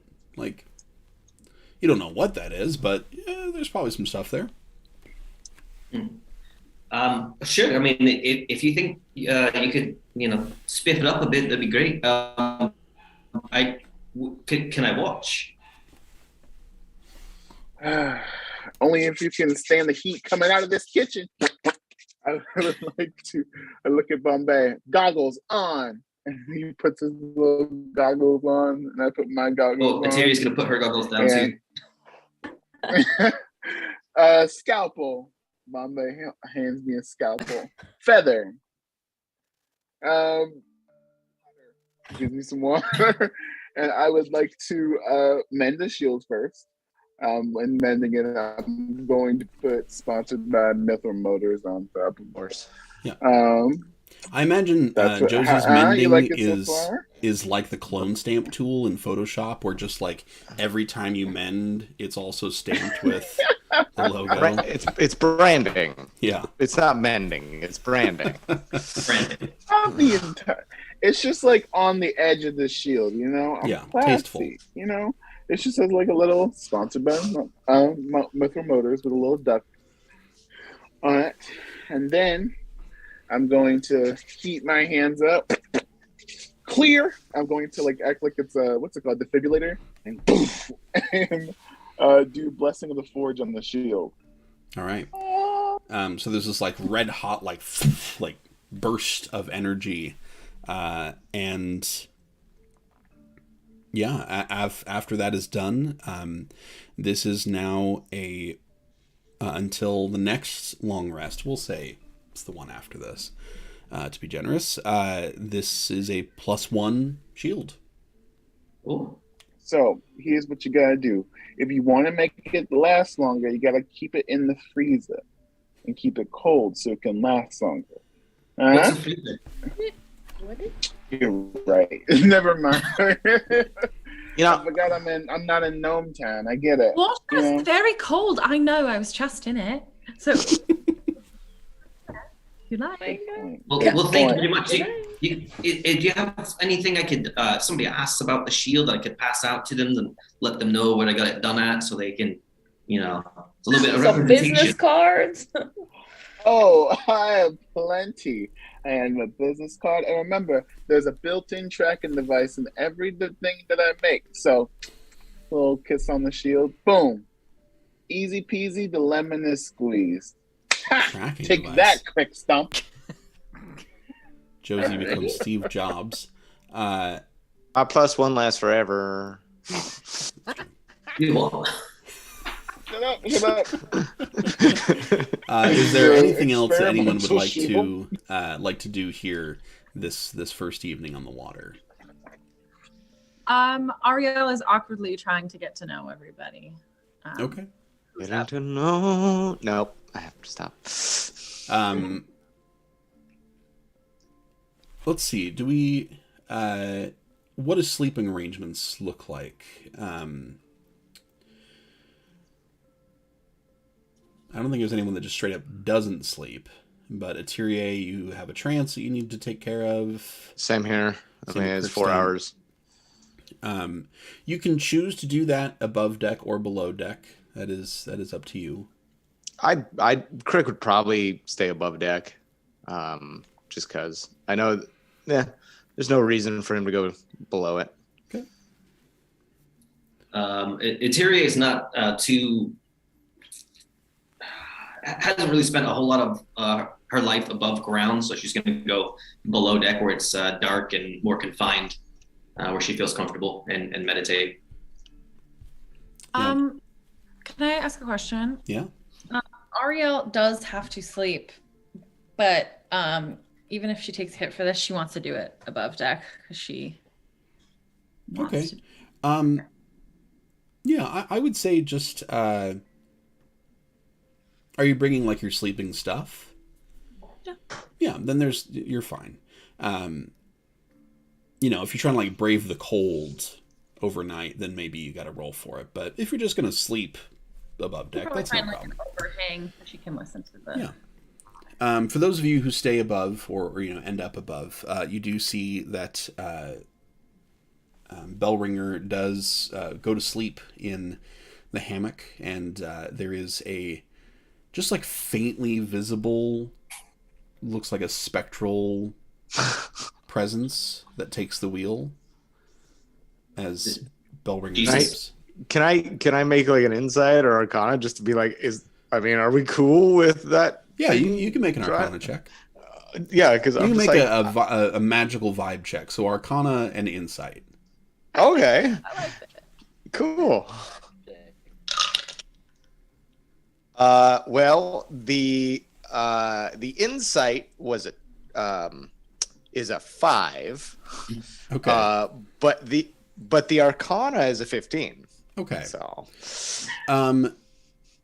So this is some kind of basic enchantment to just kind of like keep the boat steady. You want to keep your eye on it, but you're above deck, so you can do that. I don't know if it's gonna wear out or anything. Run out like you time so you out. kind of like in your meditation kind of like keep some awareness of it. And you do see every hour and a half, Bellringer kind of rolls over and checks in, and then goes back to sleep. If this enchantment doesn't have a name, I would very much like to name it Jesus Take the Wheel. Bellringer doesn't talk much, so I think that's up to you. You can do whatever you want. If he has a name for it, probably has no way to communicate that. Okay. All right. So the night passes, and the spectral shape that guides the boat does a good job. It's the boat is slowed just a little bit overnight as the spectral guardian takes the wheel, but as soon as Bellringer wakes up, the speed comes back. Let's see. Hey, Son, go ahead and roll a d8.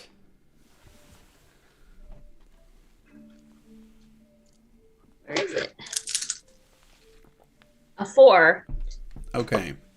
It's Right like in the middle. threatening to rain. There's a lot of like cold breeze this morning. A lot of clouds.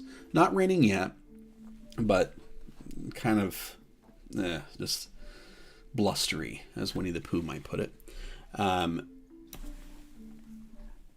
There's you all awaken, and there's not necessarily a campfire, but you're able to kind of put together a simple breakfast here on the boat. Let me change some music here. About midday here on your first full day on the boat. Everybody go and roll a perception check. Oh no.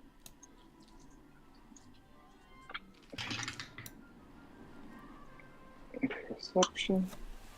And I'll ask for them. Well, let's start with Ariel. That was a 13. 13. And Hasan.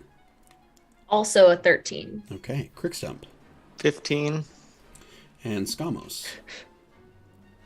11. 11. And Eterie.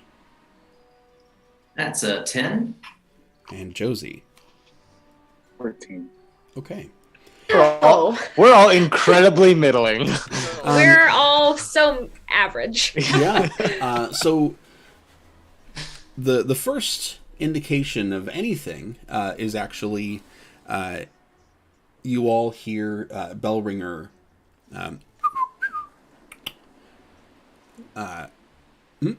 ahead, and you see that there is a raft, a nice raft. Looks like a houseboat of some kind that is on the water, not moving very much from what you can tell. The bright bell is approaching it quite quickly, and as it gets to kind of almost beside, a man comes out and gives a wave, and Bellringer gives a whistle back, and a rope from the raft comes across to the bright bell. And can we make just like a quick perception check now that this gentleman is closer, just to see his? You can, his and raft, while you do that, we will go ahead and go to our break. So, who's on this mysterious raft? You'll have to stay tuned and find out. We'll be back in just a couple of minutes.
All right, we are back.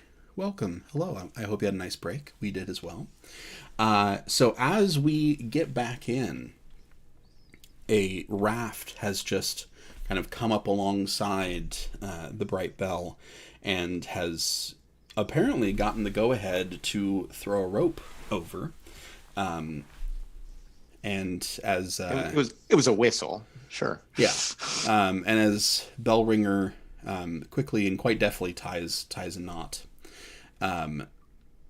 Who was making a perception or insight check? Okay. Skamos. Skamos got a 17 for his insight. Okay. Crickstump. Crickstump got a 22 for his perception. Okay. Tyrier. Tyrier got a dirty 20 for her perception. Okay. And Josie. I get a 15 for my insight. Okay. And Ariel, were you wanting to hide? Okay. Yeah, I got a 15 for stealth. Okay. You feel like you're hidden pretty well. The rest of you see a very deeply tanned half-elf or elven man. He's got his like little houseboat type thing behind him. He's got this long hair that's mostly brown but has some like blonde streaks in it. Maybe it's artificial, maybe it's just he's been in the sun a lot. He does look like he's been in the sun a lot. He's got a pretty affable expression. He's wearing a very simple, thin tank top and quite short purple shorts. He is barefoot. And you don't get any like bad vibes from him. He kind of just seems like he's a dude on a houseboat. Okay. And let me pull up some music that is appropriate to the situation. Okay. So he gives a wave. I'll pull up his... he's... Hello. Oh, man. Blessed day. Blessed day. Good day to you, partner. Oh my god. Bellringer, thank you so much. And he pulls out a small bag and tosses it to Bellringer, who catches it. And it sounds like there were coins in there. And he says... Is this man going to try and sell us on a timeshare for houseboats? Because last time we went to one of those meetings, it didn't work out too well. Does this guy look familiar to Tyrier at all? Not at all. Okay. Just because he's an elf. That sounds familiar. No, he steps his way over, and he says, "Oh, hello, everybody. I'm an old friend of Bellringer. So when he comes my way, he lets me pitch my wares to folks." That's what. Yep, I was half right. So, I am, you might call like an herbalist, and I would be very happy to like share, sell my wares for those who might be interested. I know exactly where this is going. I'm sorry. Exactly I thought this character died. Wasn't this Nicole's character that died? No, that was straight up an MLM. Dog. Yeah, are you playing dog? Those were essential oils.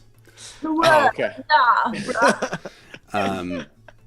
He says, "Are any of you interested in some relaxing or invigorating herbs?"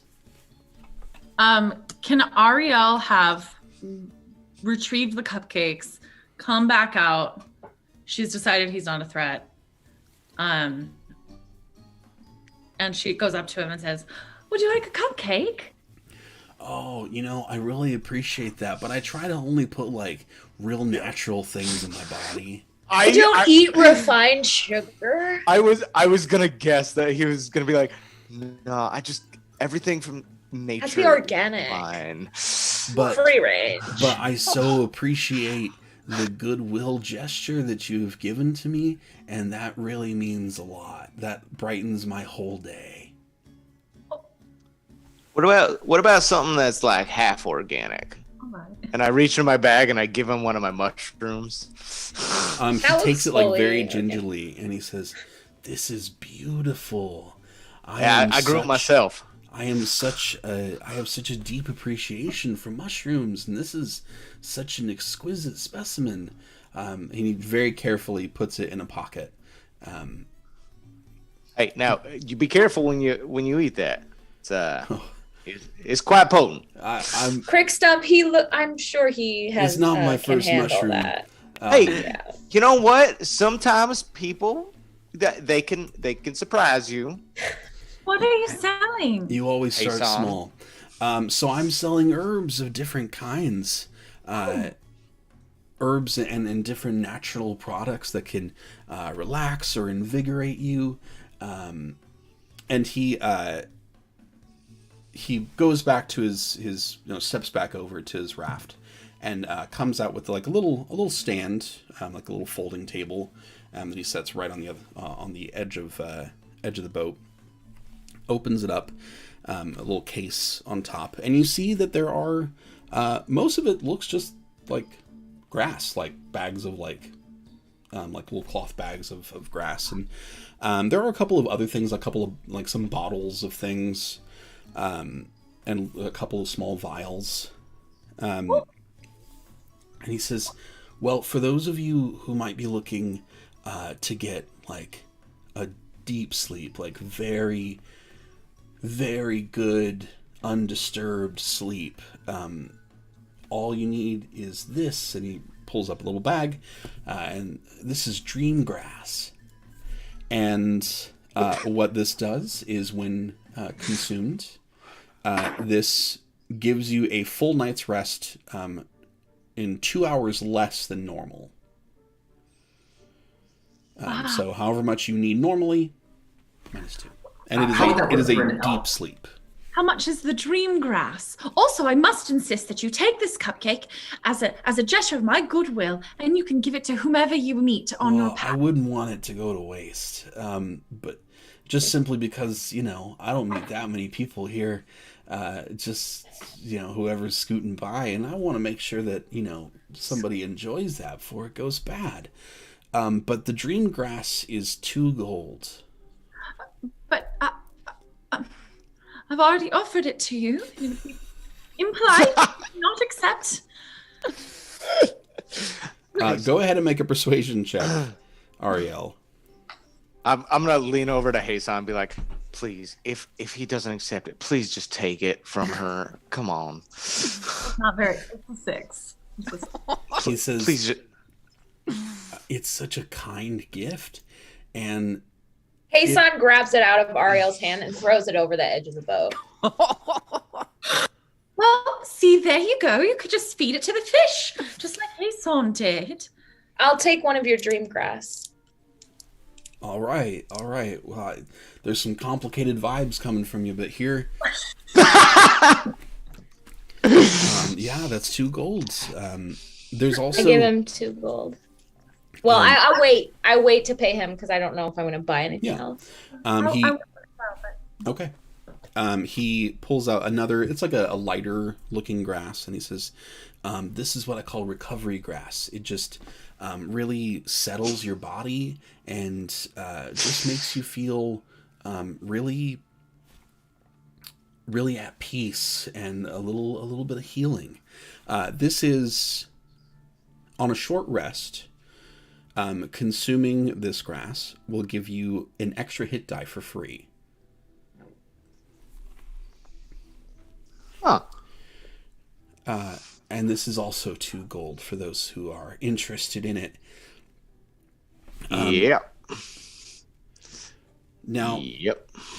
in the more, I might say like adventurous, there is these salts, and he pulls out a little vial, and it's just a little bit of salt in there.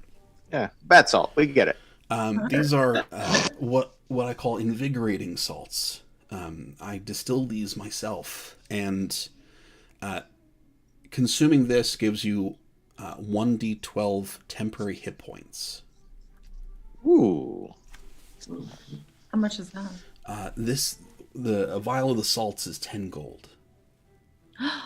Well, we are part of the Adventurers Guild, so I think that would be appropriate for us. Yeah, like, I mean, if you're going out there and like saving the world and stuff, like you might need some extra backup. We are, which is why we need the cupcakes. We need the carbs, the energy. You see? Oh, I understand, man. Like, I don't try to push my, like, just because I don't eat a thing doesn't mean that. After all day, so you probably don't really need. I like, this is just Zach speaking. I like, he was like, yeah, I don't try and push anything on people, but here's my special grass that I'm selling to all of you. Etheria would like to lean in and excuse me, sir. So you said the salt for it is 10 gold and 2 for the other ones, and I understand that you're trying to make a living. Do you enjoy the freedoms that you have right now? I'm not entirely sure I understand like the question in its context. As my fellow adventurer here said, we're part of the Adventurers Guild, so we go out and we protect people like you from bad people. So it would probably behest you if you'd like to continue this way of living to maybe throw us a little knock off a bit of gold in the price there. Shakedown. Jeez. Yeah, I think what my friend is saying here is we are very interested in your products, but do you do any bulk deals?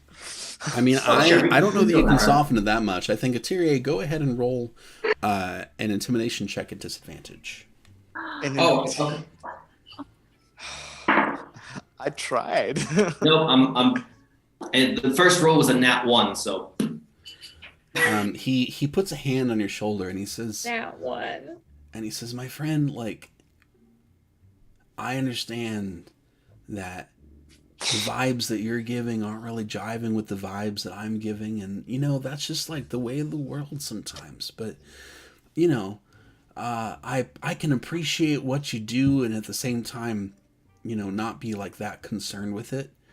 But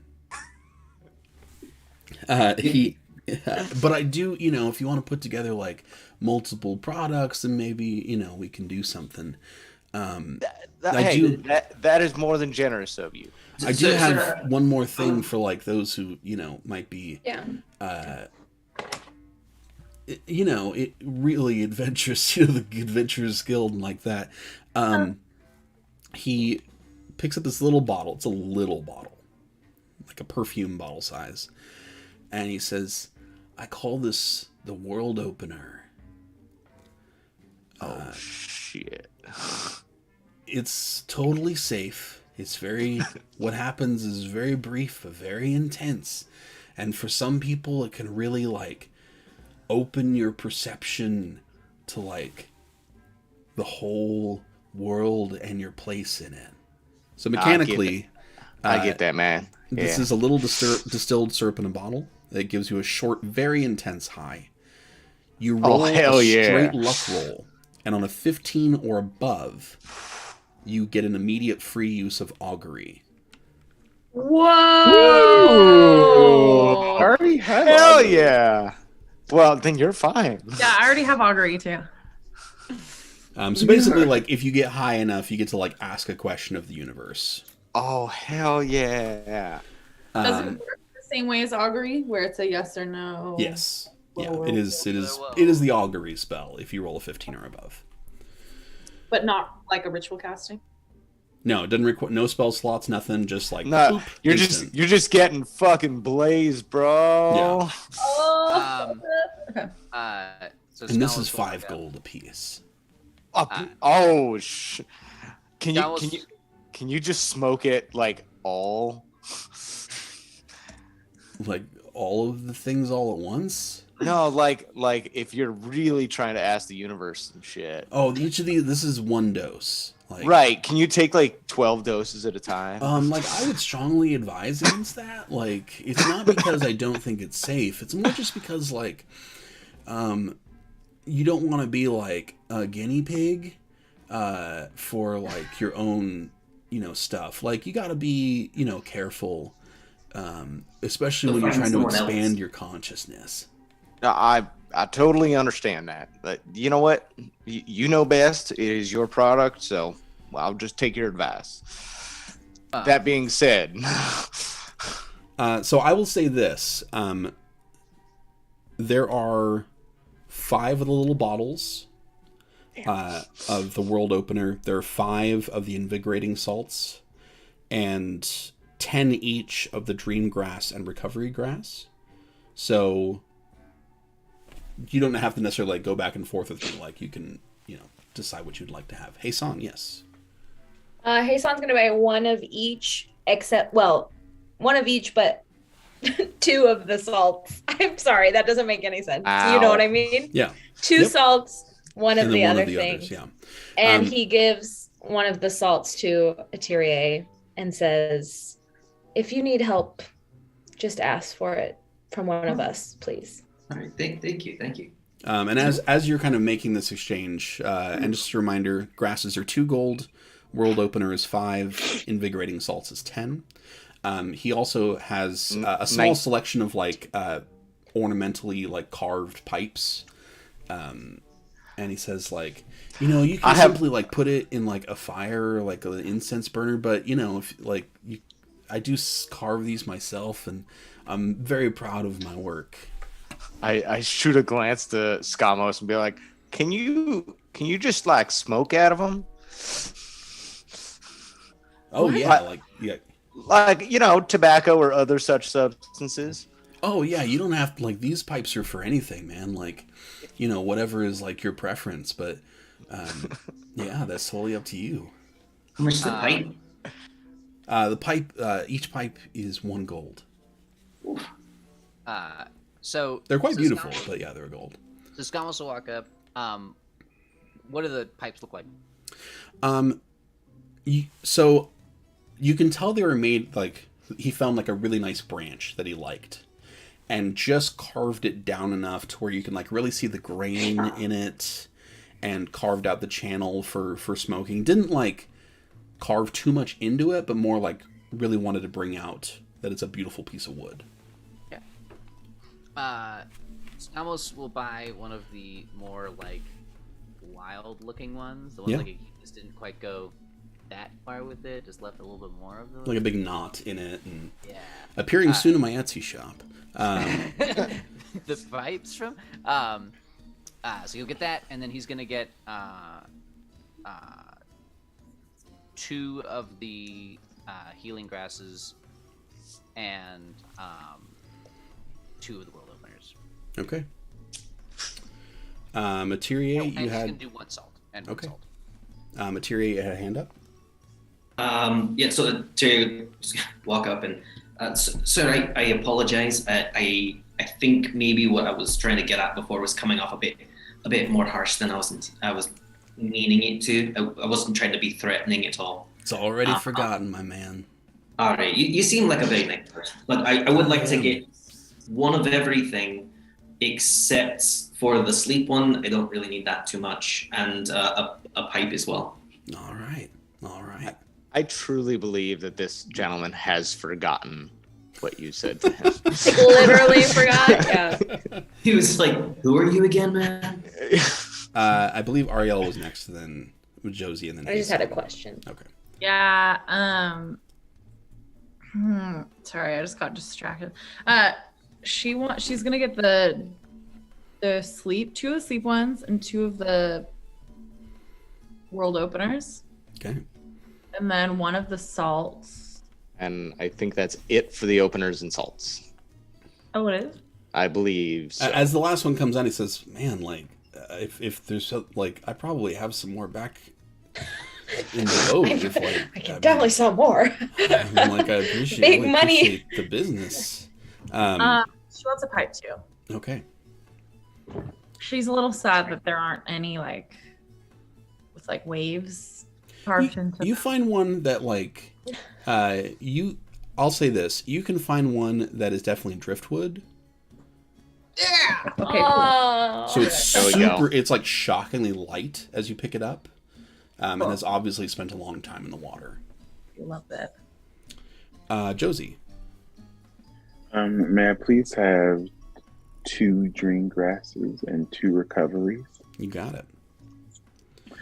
How much will that cost me? That is 4 gold. No, two of each. 8 gold. Cool. That's it for me. All right. And Hasan, you had a question. Yeah, I asked him for the dream grass. I know you said, explained about the sleep and all, but it is called dream grass, and I'm concerned about any sort of vivid dream side effects or anything like that, or is this like a empty nothingness, which is what I would prefer? It's gonna like put you out, like way out. Okay, great. I just wanted to make sure because the name was a little bit confusing. It's like a catchy name, and it'd be weird to call it like no dream grass. That would seem like a little threatening, I think. Well, I mean, sleep grass could be an alternative. Perhaps. I'm not saying you should change your method. Hey, I mean, life is a whole workshop, like you got to keep, you can't just set things in stone. So like, yeah, I feel that. Thank you. Thanks for asking or answering my question. Yeah, like totally. I dig that. Any other questions or requests from him? I mean, I still need to buy from this gentleman. Okay. Great so much. But I would like to ask him, like, hey, excuse me, sir. I am a purveyor of like some natural substances myself. Would you mind like looking into trading? Because I have, that mushroom that I gave you, but I do have some like just actual like very good like cooking mushrooms or stuff like that. If you'd like to make a little swapsy. Yeah, man. Like if you had like a good bundle of mushrooms, I could probably do. I got a little sack with me at all times. Yeah, I'll feel around in your sack, and like you could definitely exchange for a grass for that. Oh, sack. There's no way around it. I don't like that. So you're able to. Zach is laughing, but honestly, Cricksump's like straight as an arrow. Like, absolutely, man. Like that'd be great. So you're able to exchange a bundle of mushrooms for one of either of the grasses. The recovery grass. Okay. But I'm also gonna like grab 2 more of those from him, and then 1 salt. If he can go back on his boat. Yeah, he goes back, and he's like, man, this is like when I woke up this morning, I wasn't sure about the vibes. Like it was all cloudy and stuff, but man, sometimes you got to just like keep yourself open to what comes. Right? Like both my days begin, like I usually find out if it's going to be cloudy or not. But because I got this stone, is it a new day, Paul? Yeah, it is a new day. Hey, Mason Weatherstone, is it going to be cloudy today? It's going to be cloudy pretty much the whole day. I would definitely expect you to get some rain, like maybe by the late afternoon into the evening.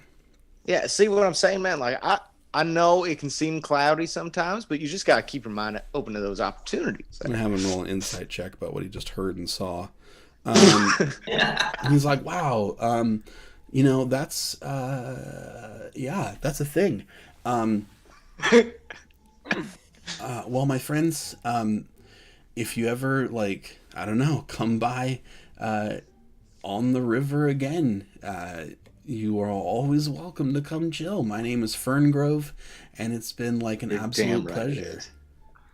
Real quick before you leave. You didn't have it amongst your wares here, but do you perchance have anything that would be give you like hyper focus on something? There are like substances that like do that, but I don't myself like partake in that because that's definitely like a little less natural than what I like to deal with. But there's definitely stuff like that out there. Right. I check. All right. He hops back over, takes his little table and case with him, gives a wave to to Bellringer. We did have go fast powder. It exists. And the boat is untied, and your quick pace is resumed. And Ferngrove gives you a big wave as he watches you like speed off into the distance. Is there anything that you would like to be doing here on your first full day on the river? Ariel's just swimming, and she's still kind of grumbling because she thought he was a little bit rude. Okay. Because he didn't take your cupcake. I understand. Other than Hasan, who literally threw your cupcake in the river. At least I found a use for the cupcake. Honestly, can I get a little inside check on Hasan just to be like, I think you could definitely do that. What's with his dude right now? Yeah, go ahead and roll an insight check.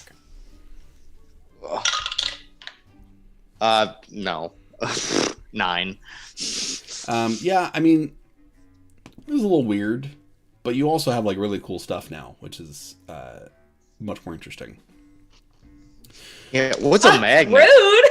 You're so much more interesting. You could have worded it differently, Paul. Well, I didn't. Are you saying I'm boring?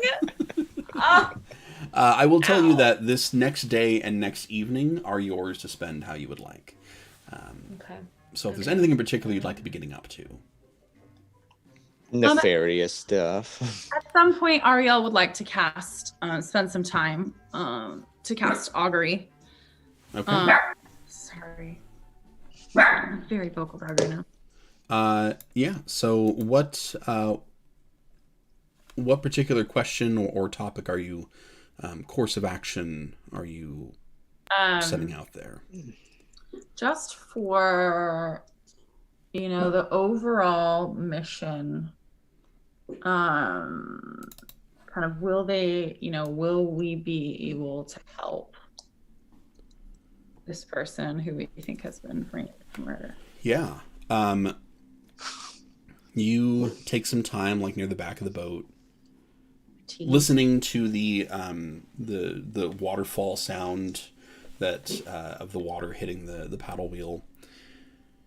And at the end of your 10 minutes, you get a very strong wheel and a very strong woe. Whoa. Oh. Wheel. Like, it's not wishy-washy. Both of these are like hitting you like waves. So like a big yes and a big no? Mm-hmm. Stop. No, but Paul. Like, we're going to be able to help, but probably in like the worst way possible. But we could help in a very good way or in a very bad way. Or we help someone very much and we hurt someone else very much. But none of you know that. Just No, sorry. You're right. You're right. This is speculation corner. Speculation corner. World openers for the rest. Ariel finds a cupcake, probably the last one at this point, and sort of like eats it like little piece by little piece. Okay. You see her in a corner, sort of like dissociate. Hey, dude. Hey, duder. You doing all right over there? Yes, I'm just enjoying this cupcake. Yeah, you look like you're eating it. Did we see you perform augury, or was it like in your own corner? I would have been on upper deck, right? I mean, it's a big to-do, so yeah. if you walked past me, I would be with like... You were doing it with like your teacups, right? I would say that, Crickstump, you can make a perception check to see if that's something that you witness. It's not like a loud thing. It's not much louder than just like sitting on a chair. It was a 14. You saw Ariel like hanging out with a cup of tea. It's been a long time since you traveled with Ariel, so that doesn't necessarily mean anything. It's been a minute. But it's enough that you can make an insight check if you wish to how Ariel is doing. That's also a 14. It really just seems like she's eating a cupcake. Like, I don't think I've had more middling rolls in a while. Just like straight down the chute. Right down the middle of the road for a lot of us. Yeah. All right. Is there anything else anyone else would like to be doing over this time? Hasan. Yeah. Hasan would, I mean, depending on the situation, if Skamos is following Hasan around, if Hasan's following Skamos around, but either way, I think Hasan feels like the most comfortable with Skamos right now. So Sure.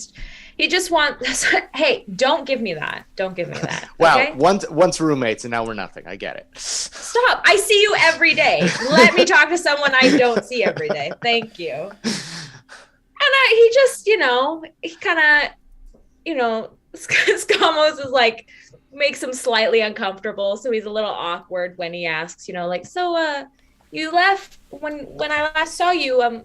What have you been up to? Did you go back to the ship, or did you, I just thought I'd ask, where your travels took you in the last several months since I saw you last. Of course. I walked back to the guild and collected on our mission, and then I needed to be not around people. So, people that bugged me anyway. So and the guild in general. So I booked passage a couple of times with the Nilo and went with them on a couple of routine ventures and whatnot, and heard a little bit about what's been going on since then from Vondel and them, but mostly just have been staying at sea for most of this. I wasn't actually back on land really until about a couple of weeks ago, really. So, wow. So I've just been out and about. I need to clear my head somewhat anyway, whatnot. But I'm doing all right now. Well, was until our lovely new development, anyway. Yes. Well, it's all right if this is a no, and if it's not okay to ask something like this, but I've been thinking of going home, and I need to get there somehow, and it is on an island in the ocean, and I don't really know a lot of people with ships. Do you think maybe I could get a ride on your ship? Well, it's not your ship, but the ship. Absolutely. Well, I can't speak for Cade, but I'm certain Cade will love you. So yes, I can certainly put a good word in for you too. I can pay. I don't have a lot, but I don't know how much a boat ticket costs. But it depends on the situation. And if it happens to be en route of one of our routine ventures anyway, then you may not have to pay much at all. So. Well, if you could ask him for me, I'd really appreciate it. Of course. Good. Thank you. How are you doing? I can tell that you have much on your mind. Oh, I'll be fine. I mean, I have sleepgrass now, so Yes. that might help. I did only get one though, which in hindsight, maybe I should have bought like 5, but at least I'll have one good night's sleep. I didn't really sleep last night. I had bad dreams again. Bad dreams again, as in dreams you haven't had for about a year? Oh, actually, I have bad dreams rather frequently, but of this nature, I suppose, yes, again, that I haven't had in a while. All right, well, if you need anything, don't hesitate to ask. Well, maybe you can teach me how to smoke this stuff that I bought. I just kind of felt bad for that guy and wanted to buy his stuff, but I've never really done any drugs before. Scholars will laugh and be like, I can help you out. Okay. I'm a little frightened, I will be honest. It's not that bad. Are you sure? Well, it depends on the guy. This guy seemed... I mean, the only really frame of reference I have is Crick Stump's friendship mushrooms, and you know what happened with James last time, the goat, and I don't really want to make a fool of myself. Not that James made a fool of himself. He did it. I mean, it wasn't his fault. He didn't know what was going on, but I don't really want to decapitate a goat or anything. Yes, I heard about that. Yeah, no, it's not like that. So okay. You'll be all right. Okay. And also, if I'm going to travel on your ship and stuff, I know you smoke tobacco and stuff, and I want to fit in. So, You just hear from the upper deck, my mushrooms are perfectly safe. You don't hear this freaking conversation. Get out of here. Get out of here. I would say that on this boat, it is actually possible to have a fairly private conversation because okay. the whatever mechanism is powering the paddle wheel is quite loud. Yeah. Great. So you could definitely stand next to that and, others would have difficulty hearing. Okay, cool. Anything else anyone would like to do today or this evening? Eterie. Eterie would like to spend the time kind of just walking around and getting to know her fellow adventurers a bit more. Just kind of having conversations. Yeah. Probably start off with my elven brethren. Mm-hmm. I think it's easy enough to spend the day doing that. I don't think... Is there anyone who's not amenable to that? No. Competition. So, Eterie, go to make a persuasion check. What, on me? For Josie. Everyone. Oh, for Josie. Oh. That's gonna be a no. It's just 3. Oh. Oh, it's just 3. I thought you were saying like, I don't want to try and persuade Josie. I'm not gonna try. So you spend the day getting to know people, kind of ingratiating yourself a little bit more. So yeah, all you have to do is take one of these doses, and like we would keep an eye on you the whole time. It's just more of like a bonding sort of thing between us. If you you Yeah, get a the friendship mushroom. You get Grixis. some Tales of the High Seas from Skamos. Heisan definitely seems distant. And you've been around the guild at least long enough to have heard that Heisan is usually very friendly. So this distance is something you can notice without too much difficulty. I would imagine Ariel talks a lot about water. Does that sound kind of accurate? Also about a little bit about her daddy issues, probably. Got it. We just get into it. That's funny. That makes stuff weird out of context, but that's all right. It's all right. And then you run into Josie, who seems a lot less amenable than everyone else. And you get a serious stare down from a duck. Eterie tries to present Josie with a postcard that she got on her last mission. That is a print of the inner workings of the flying machine's engine compartment.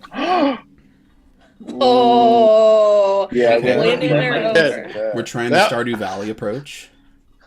Giving gifts, Those yes. gifts, Please gift like giving. me. Eventually, I give you enough, and you'll become my spouse. Yeah. All right. Okay. I would like to look at the postcard with the stuff on it. What if? Okay, Eterie, what if? This like little spinny wheel of death thing, you're telling me this spinny wheel of death makes things fly up in the air. Is that right?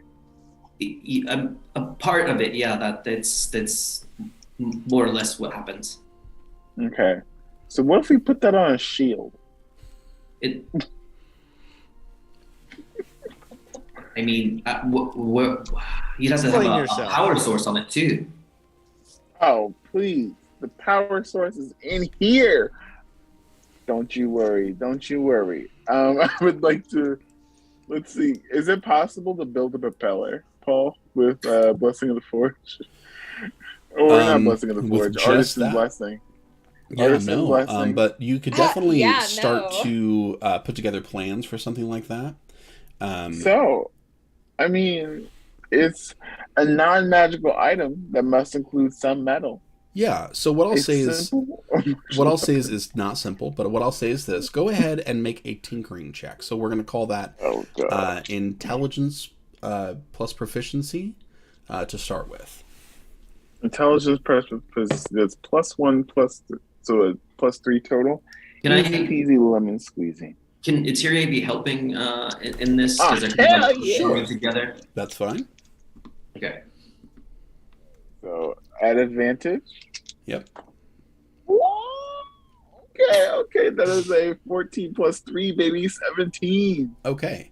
So you can come up with the plan, the idea, without too much difficulty, but Eteria is correct that you can attach a spinning blade to the front of a shield, but there's nothing to make it go unless you add something to make it go.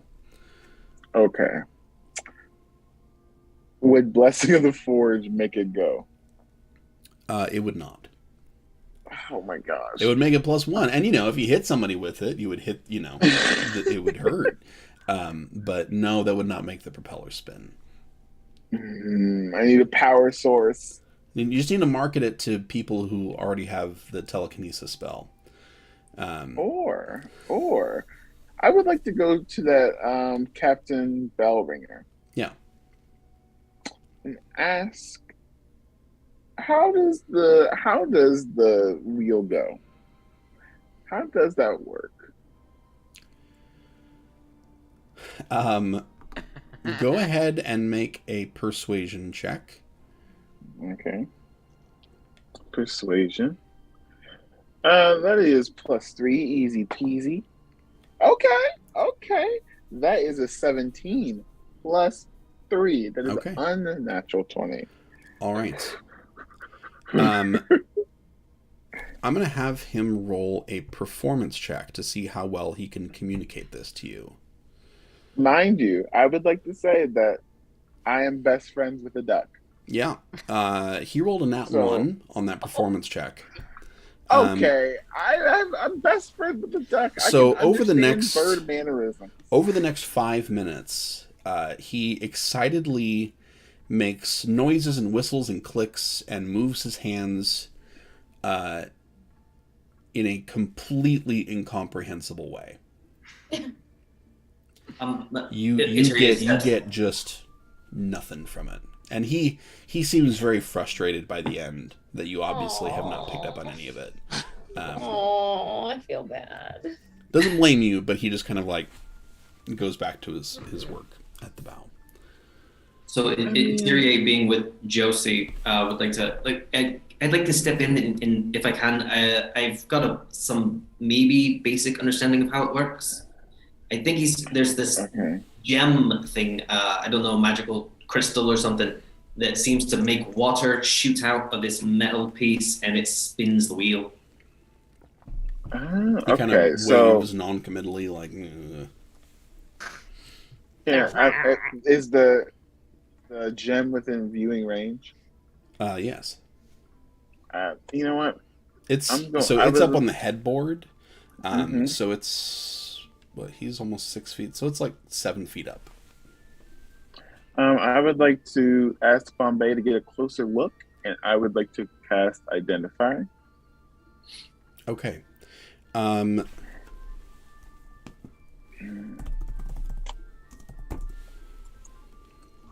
Yes. The Identify spell. I'm going to have him roll a perception check real quick. As you start to cast a spell nearby, Bellringer pulls out a little dagger.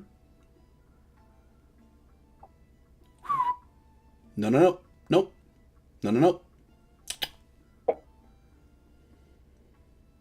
Man, I'm going to take it.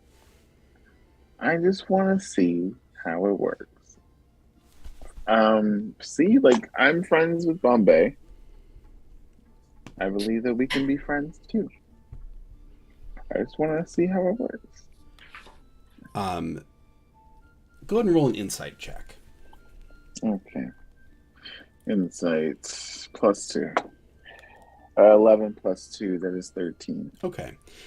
That's good enough to be able to determine this thing here is his whole world. Mm-hmm. Right? The ship, how it works, all of this. This is how he makes his money. This is where he lives. This is everything.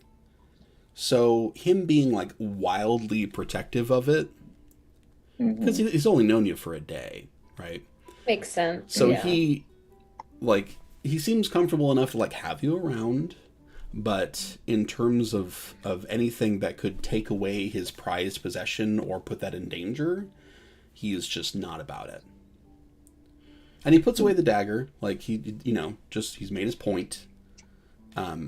And then he puts up his hands to like, done. And he goes back to steering the ship. Well, Wow. I guess that's that then. The day burns on, and it does rain, as predicted, in the late afternoon. If you are out on the upper deck, you are in the rain now, which is up to you how you would appreciate that or not. I am not in the rain, for the record. And underneath, in the lower deck, it is very dry and warm enough, and wonderful. Definitely comfortable enough. Good. Yep.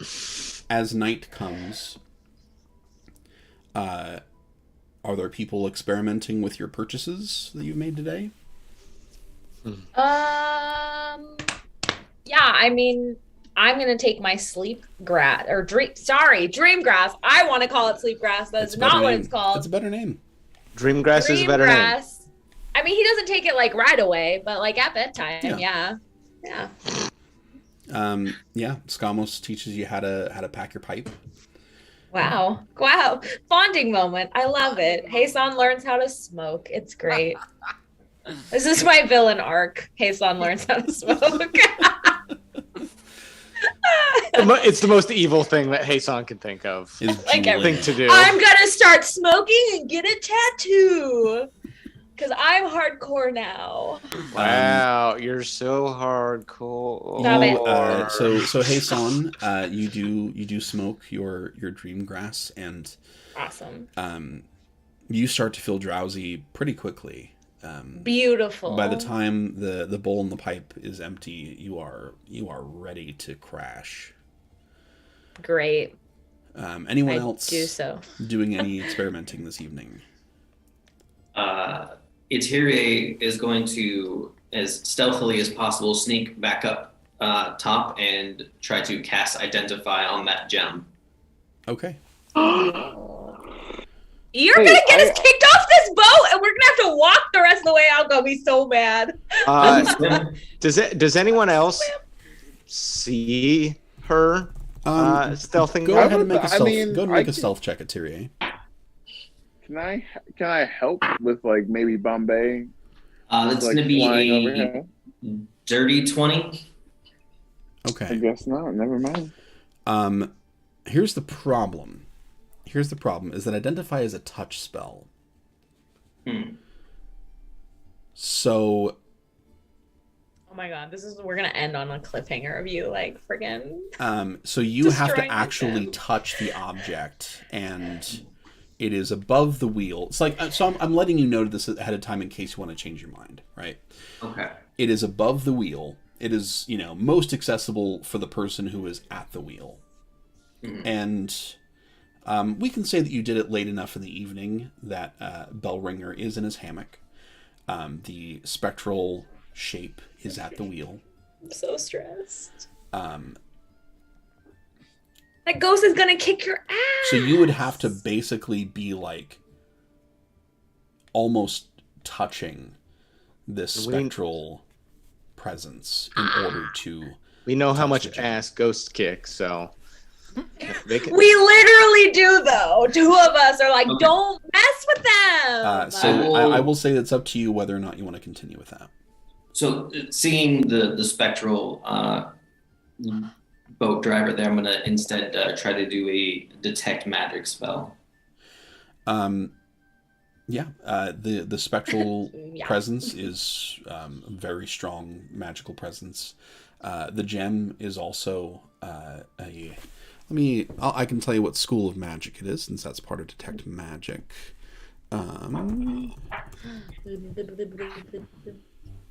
Like, is the Kenku magic because he casts the spell? There's like a little bit of like magic around him, like he might be carrying something that's magical, but he himself is not like just a magic being. This is the gem gives off a very strong conjuration magic. Whoa. So knowing that now, and with my background in magic, am I able to make an Arcana check to see if I'm perhaps may have heard of Go some ahead. gem? Go ahead and make an Arcana check to see if you can identify like what's going on here. I'll say that if you get above a 16. Yeah. What'd you get? You got a 14 with a +6 for Arcana. Okay. Whoa! You could assume that this gem is creating some kind of like rift, some kind of little portal that is bringing in water from somewhere else to power the wheel.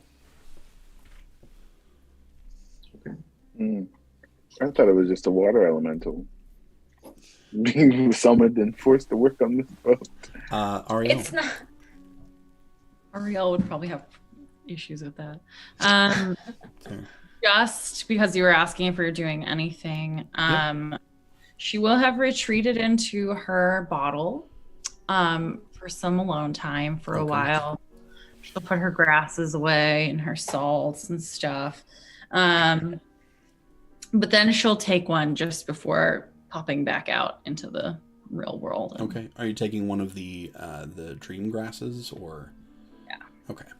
So again, by the time you're done consuming it, you're already feeling quite sleepy and are able to sleep very deeply. She's very worried, so Yeah. Yes, Crickstump. Crick would actually like to have like a quick, brief interaction with Skamos because he really hasn't yet. He hasn't really seen him for months. Sure. Now, since our last tiff. So by this point, Heisan is asleep and things are starting to wind down. Zonked out. Sup, Skamos? Great stuff. How you been? Pretty good. And was out and about on the Nilo. Figured as much. How's the rest of the crew? They're doing good. They're doing good. Good. Heard that you've been doing pretty good from everybody else. I mean, I've been doing my best, trying to, help out where I can around here.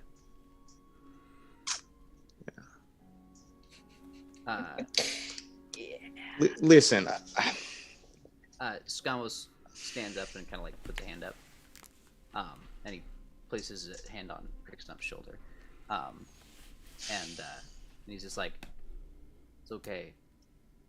There's a lot for both of us, and for what it's worth."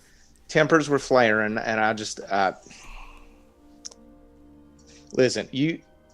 It wasn't the actual act, that you did. It's just you put my friend in danger, and I'm not about that, man. You just got to think your actions before you do them, And Skamos will kind of like look down at his hands with all of like the markings and everything like that on them, and he'll be like, "It's something that I always struggle with, and I'm sorry that I was not willing to listen at the time. But for what it's worth, in the things that we were flared and angry about at the time, Liam told me a bit about what was going on. It certainly makes me know that it was certainly not necessarily that you didn't respect my thoughts at all." No, it's just you took it too quick. Like, yes, we were discussing some harsh stuff, but Yeah. That guy was a piece of shit, though. Oh, absolutely. Yeah. And Skamos will actually like kind of like put an arm around Quickstump, and he'll kind of look over at Hason and be like, "Well, our friend seems to be resting peacefully for once." Yeah. Hey, here, take a little walk with me. You want to go up to the upper deck real quick? We just make our way up there. I assume it's still like lightly raining up there, Paul. It is. Yeah. Just kind of looking over the river. Just be like, hey, speaking of which, like, do you know what's going on with Hason? I love people talking about me, even when I'm not there. This is wonderful. Please continue. Like he seems just, not himself.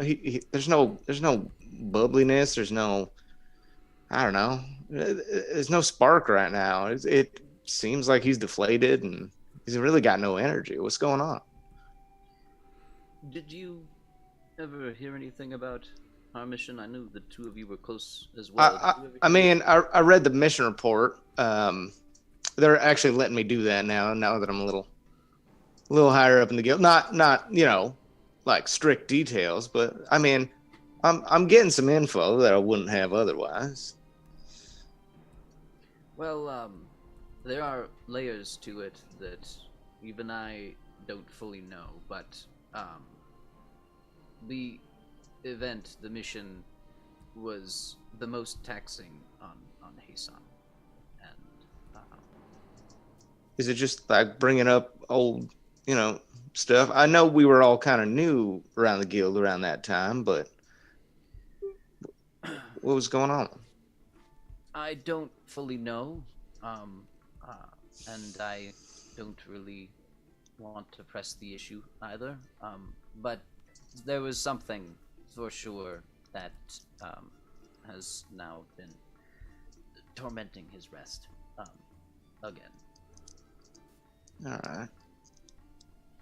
Well, hey, thanks for being open. Hey, and thank you for understanding where I'm coming from. I don't like being mad at anyone that doesn't deserve it. You don't deserve it right now. We're on good footing. All right. Yeah. And Skamos will be like, so well, it's almost evening.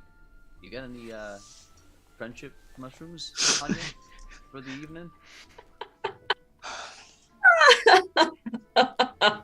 Let's just take a friendship mushroom to finish our day. Buddy, I feel a little hurt that you would have to ask me that question. Just plug one off, man. No, I like reach in my back pocket and just pull like, another little pack out and be like, yeah, of course I do. Yeah. All right. You're pretty accustomed. You want to? Yeah, I'll take two. Yeah. All right. I have a feeling there's a hole in that pocket. It just comes straight from my ass. Just like, pluck them right off. Stop! No, that's worse. It's bad enough that it just comes off your body. You don't have to specify where. Listen, mushrooms like the dark. Yeah, they do. And the moist. They like moist, dark environments. This is why Hason has never taken one. He loves you, but he doesn't trust that aspect of you. So the evening passes. You don't know. I've made tea for us before. You don't know I've left anything in there. And you all eventually make it to sleep.